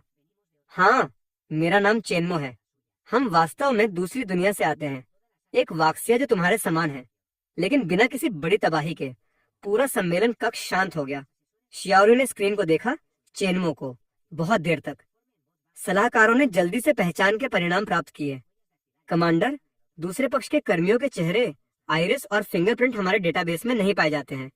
उपकरण की शैली हमारी सेना से पूरी तरह से अलग है। तकनीकी मार्ग में महत्वपूर्ण अंतर है और इसमें नकली होने की कोई संभावना नहीं है। व्यापक मूल्यांकन यह है कि वे सच कह रहे हैं। शियाओरी धीरे धीरे बैठ गया। उसकी नजर गहरी थी। कोई पहचान रिकॉर्ड नहीं, लेकिन वे हमारी भाषा बोलते हैं। उपकरण हमसे अलग है, लेकिन समान रूप से उन्नत है। ऐसा लगता है कि वे वास्तव में दूसरे वाक्सिया के योद्धा हैं। मैंने उस बूढ़े व्यक्ति के चेहरे को देखा जो झुर्रियों से भरा था, लेकिन संचार स्क्रीन पर दृढ़ था। मेरा स्वर शांत और ईमानदार था। मैंने देखा कि तुम वर्तमान में एक महत्वपूर्ण संकट का सामना कर रहे हो। कि हम यहाँ आ सके वास्तव में एक संयोग है, लेकिन समय सीमित है। हमें 2 घंटे में वापस लौटना है। हम 1 सप्ताह में वापस आने की उम्मीद करते हैं। शियाओरी ने हल्का सिर हिलाया। उसकी अभिव्यक्ति में थोड़ा सा अफसोस था। समय इतना तंग है। मुझे डर है कि तुम्हारे पास कमांड सेंटर तक पहुंचने का समय नहीं होगा। उस समय सुयान खड़ा हो गया। उसका स्वर सीधा और संक्षिप्त था। तो पहले सूचनाओं का आदान प्रदान करते हैं। हम वर्तमान वैज्ञानिक अनुसंधान दिशाओं और तकनीकी उपलब्धियों को साझा करेंगे। अगली बार जब हम आएंगे तो हम सीधे संयुक्त अनुसंधान कर सकते हैं। इस वाक्य ने शियाओई की आंखों को चमका दिया। उसने तुरंत सिर हिलाया। अच्छा विचार, बहुत अच्छा विचार। वो अपने सलाहकार को आदेश देने के लिए मुड़ा। तुरंत हमारे मुख्य वैज्ञानिक अनुसंधान परियोजनाओं के डेटा की एक प्रति व्यवस्थित करें, जिसमें ऊर्जा और रक्षा हथियार प्रणाली, साथ ही मेका तकनीक शामिल है। बहुत देर। वैज्ञानिक अनुसंधान विशेषज्ञ प्रमुख शिक्षाविद जुआन जुआन स्क्रीन के दूसरी तरफ दिखाई दिए। ऐसा लग रहा था कि वो कई दिनों तक जाग रहा था, लेकिन उसकी आंखें अभी भी ऊर्जा से भरी थीं। ये वक्सिया के वर्तमान वैज्ञानिक अनुसंधान का एक सारांश है। हांस युआन ने अपने हाथ में टर्मिनल को कैमरे के नीचे उतारा, जो प्रोजेक्ट डॉन के तहत आपदा के प्रकोप के बाद भूमिगत था। मुख्य दिशाएं उच्च ऊर्जा कण हथियार, रक्षा बाधाएं, मेका तकनीक और पुनः संयोजक जीन रिवर्स इंजीनियरिंग है। डेटा जल्दबाजी में संकलित किया गया था और पर्याप्त पूर्ण नहीं है, लेकिन कम से कम वे आपको हमारे वर्तमान स्तर का एक विचार दे सकते हैं। सुयान ने भी बिना झिझक के अपने द्वारा तैयार किए गए डेटा को सिंक्रोनाइज किया। ये probe technology system superfusion energy core, लिन कार्बन और ash grey style energy application के साथ साथ सिंथेटिक स्टार्च हाइपरसोनिक मिसाइलों का एक सारांश था। 0.5 मिलियन टन के इलेक्ट्रोमैग्नेटिक कैटापल्ट के साथ परमाणु संचालित विमान वाहक जैसी तकनीकें। दोनों पक्षों के बीच डेटा के पारस्परिक संचरण के पूरा होने के साथ दोनों पक्षों के वैज्ञानिक अनुसंधान टर्मिनलों ने सिस्टम पुष्टिकरण नोटिस दिखाए। उस समय आपदा दुनिया और ब्लू स्टार वाक्सिया के 2 तकनीकी पेड़ों ने अपना पहला कनेक्शन पूरा कर लिया था। मैंने अपनी कलाई घड़ी पर समय अनुस्मारक को देखा। लगभग 1 घंटे में हमें वापस लौटना होगा। शियोई की आवाज संचार में थोड़ी भारी थी। कॉमरेड चेनमू, आपके आगमन के लिए आपदा दुनिया के वाक्सिया की ओर से धन्यवाद। आप आशा लेकर आए हैं। मैं हल्का मुस्कुराया। हमारी जड़ें एक ही हैं, हमें एक दूसरे की मदद करनी चाहिए। जब मैं लौटूंगा तो हम सहयोग के अगले चरण के बारे में बात करेंगे। वैसे क्या पास में कोई अपेक्षाकृत सुरक्षित आधार है? लुइव और फेन ने तुरंत उत्तर दिया। हाँ, यहाँ से 30 किमी दूर हमारे रेजिमेंट का अग्रिम आधार। मैंने कहा, इलाका स्थिर है, रक्षा उत्तम है और अस्थायी वापसी बिंदु के रूप में बहुत उपयुक्त है। पास में कारें भी हैं। हम लुइव और फेन के एस्कॉर्ट के तहत कार से गए। सुई और उसका समूह, साथ ही वे ग्रामीण जिन्हें युवे और फेन ने पहले बचाया था, कार में चढ़ गए और वापसी यात्रा पर निकल पड़े। पहाड़ों में धूल और रेत उड़ गई और दूर का आकाश अभी भी युद्ध के बारूद के धुएं से भरा था। जब वे आधार पर पहुंचे तो रेटिना पर अंतिम टाइमर भी 0 पर पहुंच गया। आसमानी नीले रंग का एक प्रकाश द्वार खुले स्थान में धीरे धीरे खुला। मैंने फिर से युवे और फेन की ओर देखा। मैंने फुसफुसाकर कहा, अगली बार तक। शब्द गिरने के बाद वो और अन्य लोग प्रकाश द्वार में प्रवेश कर गए। नीली रोशनी की चमक के साथ उनकी आकृतियां हवा में गायब हो गईं। केवल युवे और फैन बहुत देर तक वहां खड़े रहे, खाली आकाश को देखते रहे और धीरे से फुसफुसाए। मुझे आशा है कि वे वास्तव में वापस आ सकते हैं। आपदा दुनिया में वाक्सिया का केंद्रीय वैज्ञानिक अनुसंधान केंद्र। रात अंधेरी थी। पूरी वैज्ञानिक अनुसंधान इमारत जगमगा रही थी। स्क्रीन पूर्ण तालमेल में चमक रही थी, एक अनिद्रा स्टील बीस्ट की तरह। डॉक्टर जुआन जीवान मुख्य कंसोल के सामने खड़ा था। उसकी उंगलियां कांप रही थी क्योंकि वो दूसरी दुनिया से अभी अभी प्रेषित डेटा के माध्यम से पलट रहा था। बुएंडे डबल ब्लू, कार्बन, मैट्रिक्स खनिज, 3 अजीब खनिज जो उसकी दुनिया में मौजूद नहीं है। वे डेटा पैनल पर नीली रोशनी से चमक रहे थे। वे धीरे धीरे बन रहे हैं। ये सामग्री विज्ञान द्वारा समझाया नहीं जा सकता है। ये एक चमत्कार है। ये एक चमत्कार है जो सभ्यता की सीमाओं को पार करता है। उसने डेटा के माध्यम से पलटना जारी रखा। सिंथेटिक इलेक्ट्रॉनिक्स भी हैं। अब जब पुनर्गठन व्यापक है, ये नवीनतम तकनीक भी महत्वपूर्ण है। साथ ही 12 और 5 मिलियन टन के विध्वंसक और परमाणु संचालित इलेक्ट्रॉनिक कैटापल्ट विमान वाहक भी हैं। दुर्भाग्य से वर्तमान महासागर एक निश्चित क्षेत्र बन गया है। वो तुरंत मुड़ गया। उसकी आवाज उत्साह से कांप रही थी। साथियों, ऐसा लगता है कि मेकाट्रॉन प्रणाली जिसका हम सपना देख रहे थे आखिरकार स्थापित हो सकती है। एक पल में पूरा प्रयोगशाला कक्ष उबलने लगा। मूल थकान। शोधकर्ता जो 3 दिन और 3 रातों से जाग रहे थे, एक एक करके लाल आंखों के साथ उठ खड़े हुए। वास्तव में काम करेगा। जब तक ऊर्जा घनत्व डेटा में कोई समस्या नहीं है, हमारे रिएक्टर का डिजाइन एक आत्मसंगत कार्य प्राप्त कर सकता है। मेकाट्रॉन योजना फिर से शुरू होने वाली है। योजना फिर से शुरू होने वाली है। उत्साह का एक माहौल हवा में व्याप्त था और उत्साही उलझन की एक सांस थी।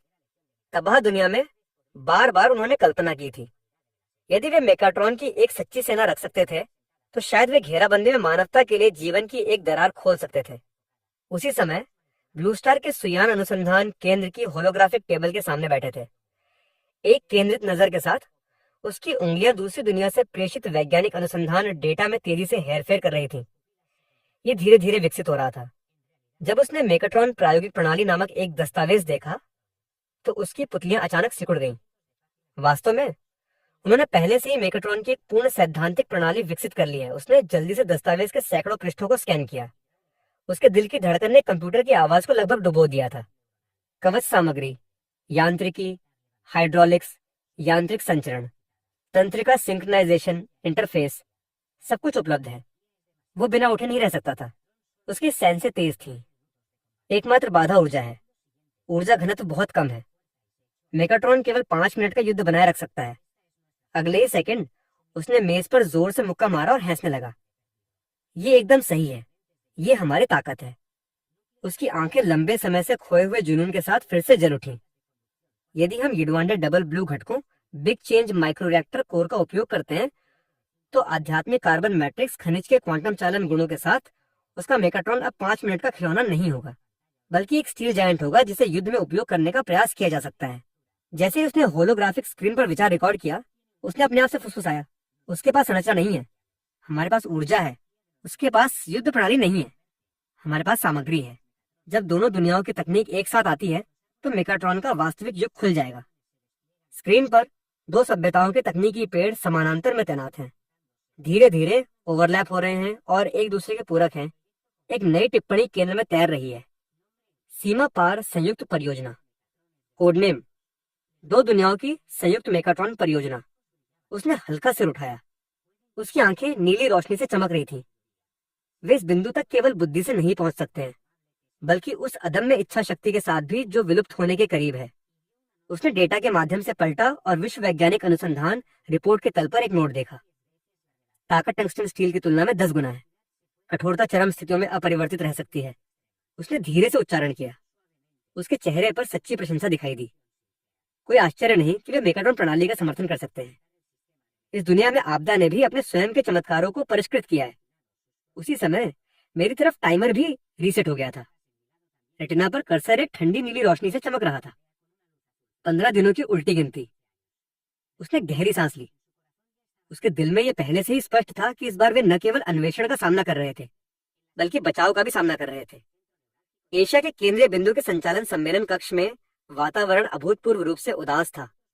अन्य प्रमुख सदस्यों के संयुक्त निर्धारण के तहत वान युक्सियन ने निर्देश औपचारिक रूप से जारी किया। मेरी अगली यात्रा के दौरान हम डबल ब्लू और मैट्रिक्स खनिज कार्बन के साथ आध्यात्मिक कार्बन के साथ तत्काल सामरिक सामग्री को प्लेन में ले जाएंगे, ताकि प्राथमिकता के आधार पर ऊर्जा और रक्षा निर्माण का समर्थन किया जा सके। ओपीएनयू बेस की कार्गो परिवहन लाइनें बिना रुके चल रही थी। सैन्य परिवहन ट्रक उद्यमों के माध्यम से यात्रा कर रहे थे। कंटेनर ज़ोंबी दुनिया के खनिज क्रिस्टल से लदे हुए थे। ये मानव सभ्यता की प्रकाश की पहली पंक्ति थी। सैन्य इंजीनियरों ने ट्रकों को लोड करते समय धीमी आवाज में टिप्पणी की। इन चीजों के बारे में कहा जाता है कि ये रिएक्टरों को सहारा दे सकती हैं और मेगाट्रॉन का निर्माण भी कर सकती हैं। गोपनीयता का स्तर सबसे अधिक है। बहुत अधिक पूछो और आत्म आलोचना लिखने से सावधान रहना। दूसरे ने कहा, यदि वे वास्तव में मेगाट्रॉन का निर्माण कर रहे हैं तो ये इसके लायक है।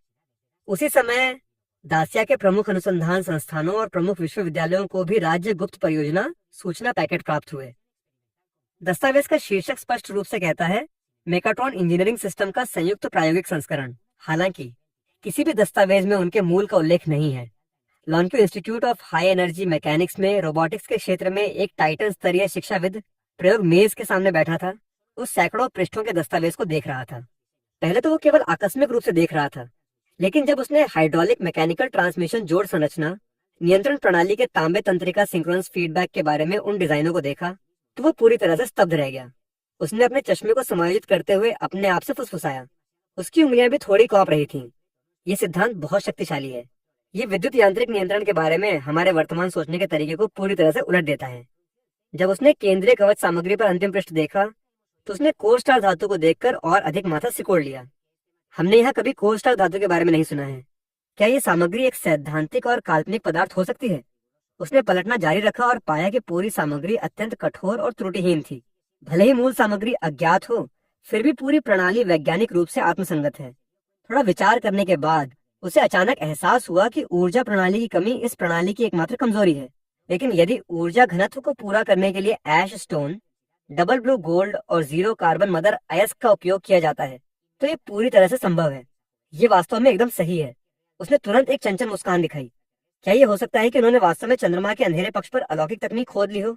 बात करना समाप्त करने के बाद उसने तुरंत अपनी टीम को कार्रवाई में लाने के लिए बुलाया। लेस कवच परियोजना अब से पूरी तरह से शोध की जाएगी। ऊर्जा पूरक योजना का पहला संस्करण 3 दिनों में वितरित किया जाना चाहिए। इस तरह के खुले और गुप्त संघर्ष का दृश्य पूरे देश में देखा जा रहा था।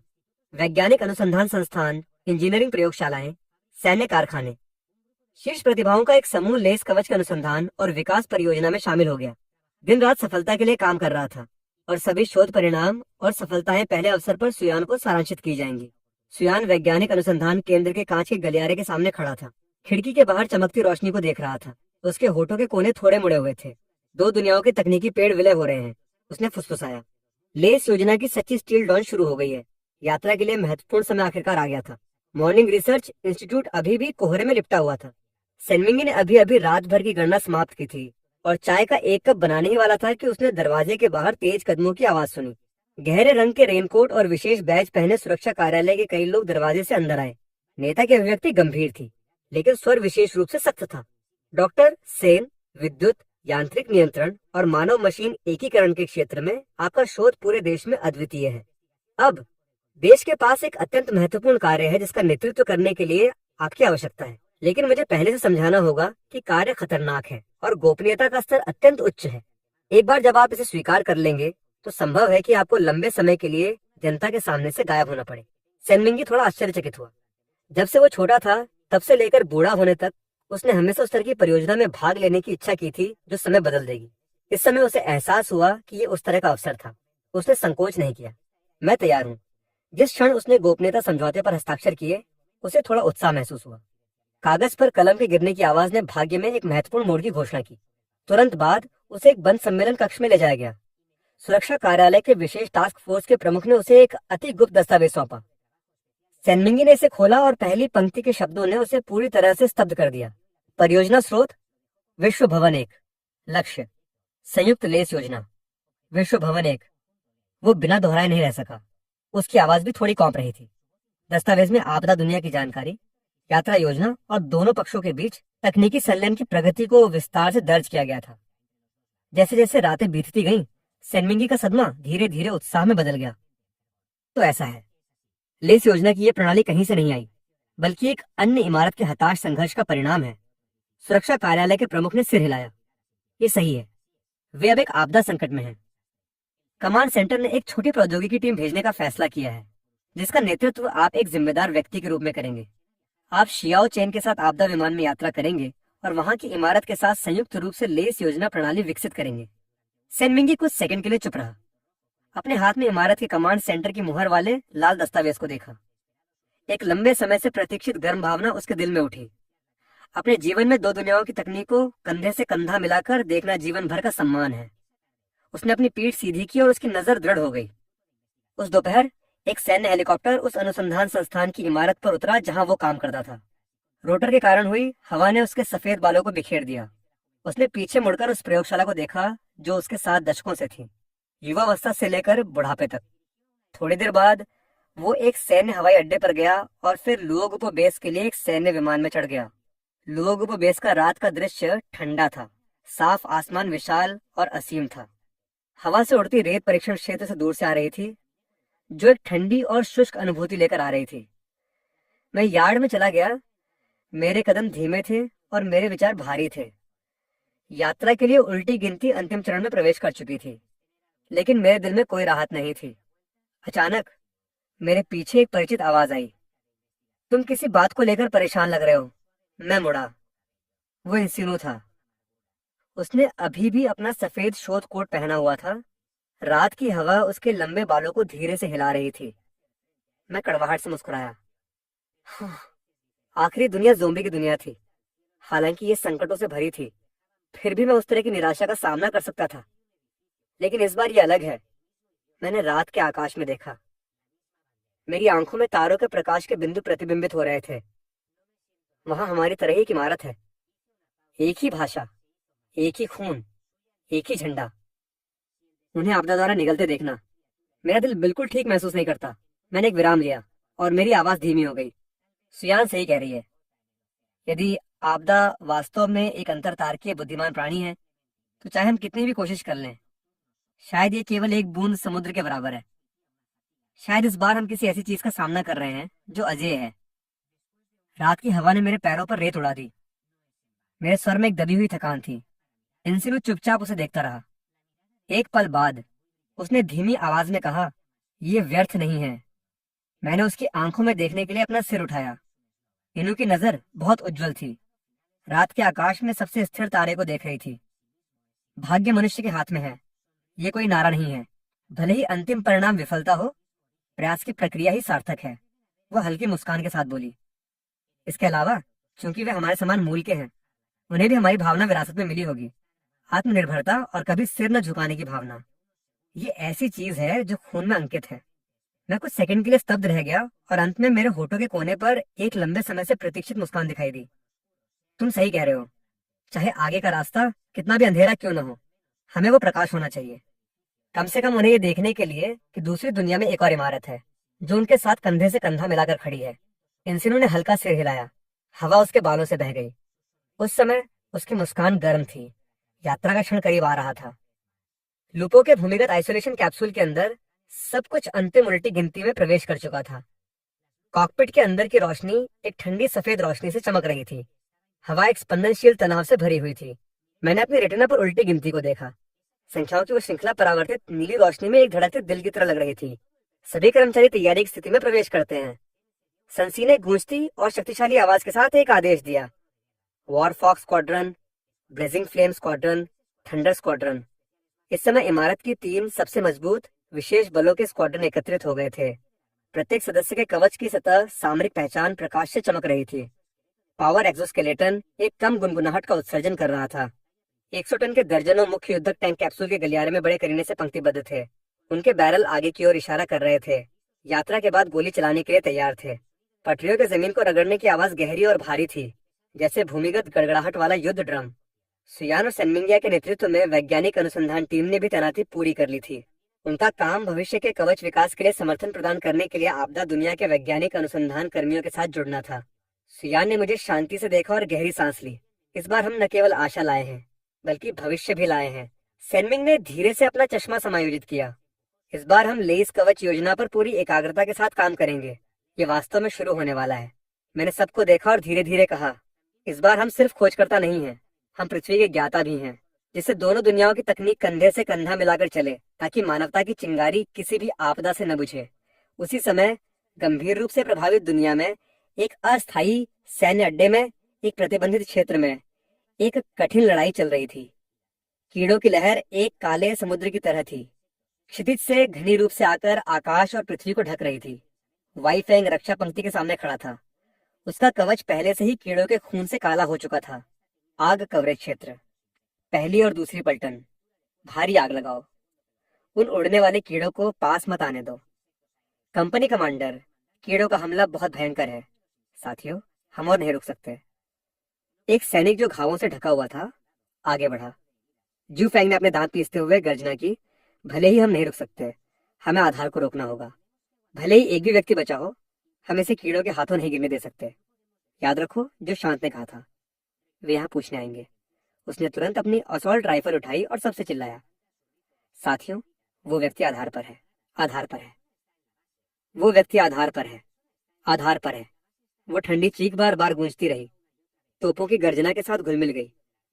मांस और रक्त के शरीरों का एक समूह कीड़ों की लहर के सामने आखिरी दीवार का निर्माण करता है। आग की लपटों से आकाश लाल हो गया है। कीड़ों का खून और कवच के टुकड़े आपस में मिलकर एक नारकीय दृश्य बनाते हैं। और दूसरे छोर पर उपपो के भूमिगत हिस्से में अलगाव कैप्सूल में उल्टी गिनती का अंतिम सेकंड टिमटिमाता है। पोर्टल खुलता है। नीले और सफेद रंग की ऊर्जा का एक बवंडर फिर से रात के आकाश को रोशन करता है। एक गर्म पानी के झरने की तरह बहता है जो जमीन पर गिरता है। वो चकाचौंध चमक ओबुपो के पूरे आधार को रोशन कर देती है। ऊर्जा का एक तेज तूफान जमीन पर उठता है। चैनलान और सैनिक सहज रूप से अपनी बाहों को सुरक्षा के लिए उठाते हैं। वॉर हैचेट टीम और यान टीम कतारों में खड़ी होती है। लड़ाकू वाहन प्रकाश पोर्टल में प्रवेश करते हुए गर्जना करते हैं।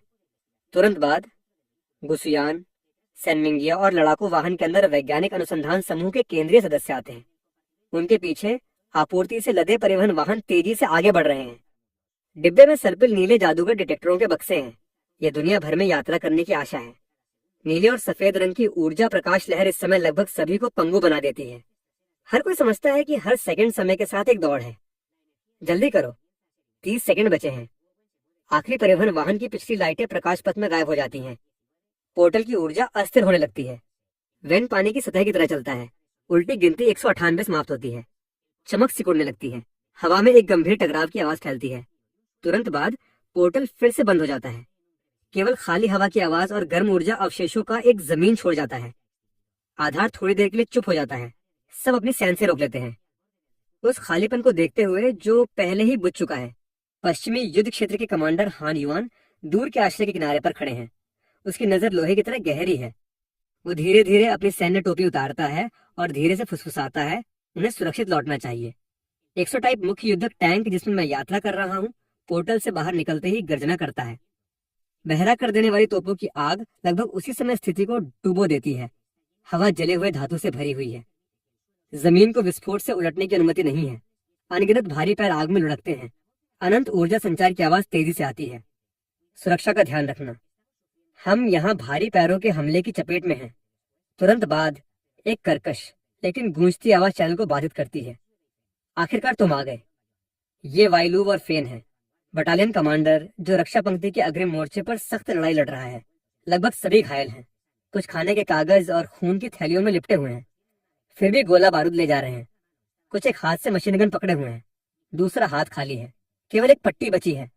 मेरा दिल अचानक बैठ गया।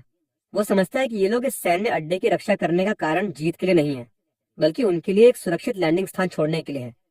सभी आग सहायता के लिए तैयार हो जाओ, सामने को कवर करो, जू जोर से चिल्लाता है।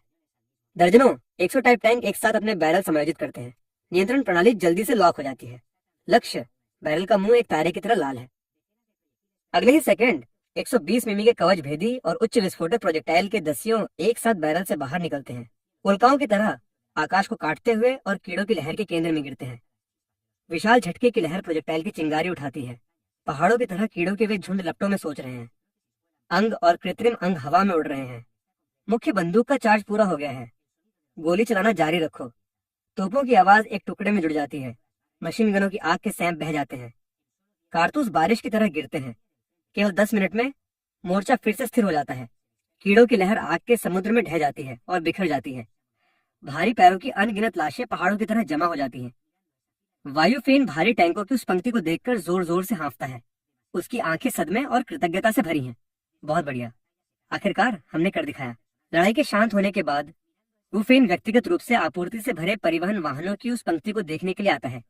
गहरी सांस लेता है। केंद्र ने पहले ही आदेश दे दिया है। वायुफेन ने आने के बाद गंभीरता से कहा, तुरंत मेरे साथ सैन्य अड्डे पर चलो। नंबर 1, ये कीड़ों की लहर के खिलाफ हमारी केंद्रीय भूमिगत रक्षा पंक्ति है। ये कमांड सेंटर भी है। समझ गया, जू ने तुरंत जवाब दिया। काफिला फिर से शुरू हो जाता है। पटरियां जली हुई जमीन को कुचलती हैं और आगे बढ़ती हैं। रात की हवा खून की गंध लाती है, लेकिन आशा की सांस के साथ भी मिश्रित होती है। रास्ते में मैं उस टुकड़े को देखता हूँ जो तोपखाने की आग से जगमगा रहा था। मेरा दिल शांत लेकिन दृढ़ है। हम 5 दिन रुक सकते हैं। 5 दिनों के बाद हम अधिक संसाधन जुटाने के लिए वापस लौटेंगे।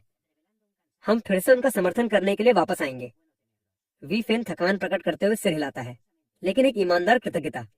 तुम्हारा होना अच्छा है। फिर काफिला सैन्य अड्डे की ओर गर्जना करता हुआ चला जाता है।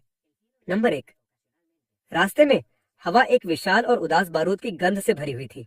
दूर तक आकाश कभी कभी विस्फोटों की चमक से रोशन होता था। इस बीच सैन्य अड्डे नंबर 1 के केंद्रीय कमांड टावर के अंदर लाल चेतावनी रोशनी लगातार चमक रही थी। श्याओरुई जनरल की वर्दी पहने एक विशाल होलोग्राफिक नक्शे के सामने खड़ा था। उसकी अभिव्यक्ति गंभीर थी। नक्शे पर भारी हमला दक्षिण पूर्व से फैल रहा था, एक ज्वार की तरह पास आ रहा था।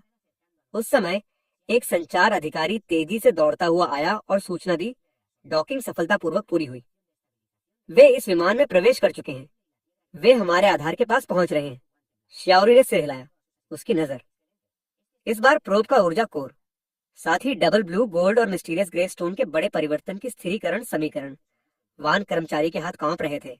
वो लगभग अपने सहायकों पर चिल्लाया, बहुत बढ़िया, ये ठीक वही कड़ी है जो हमसे छूट रही थी।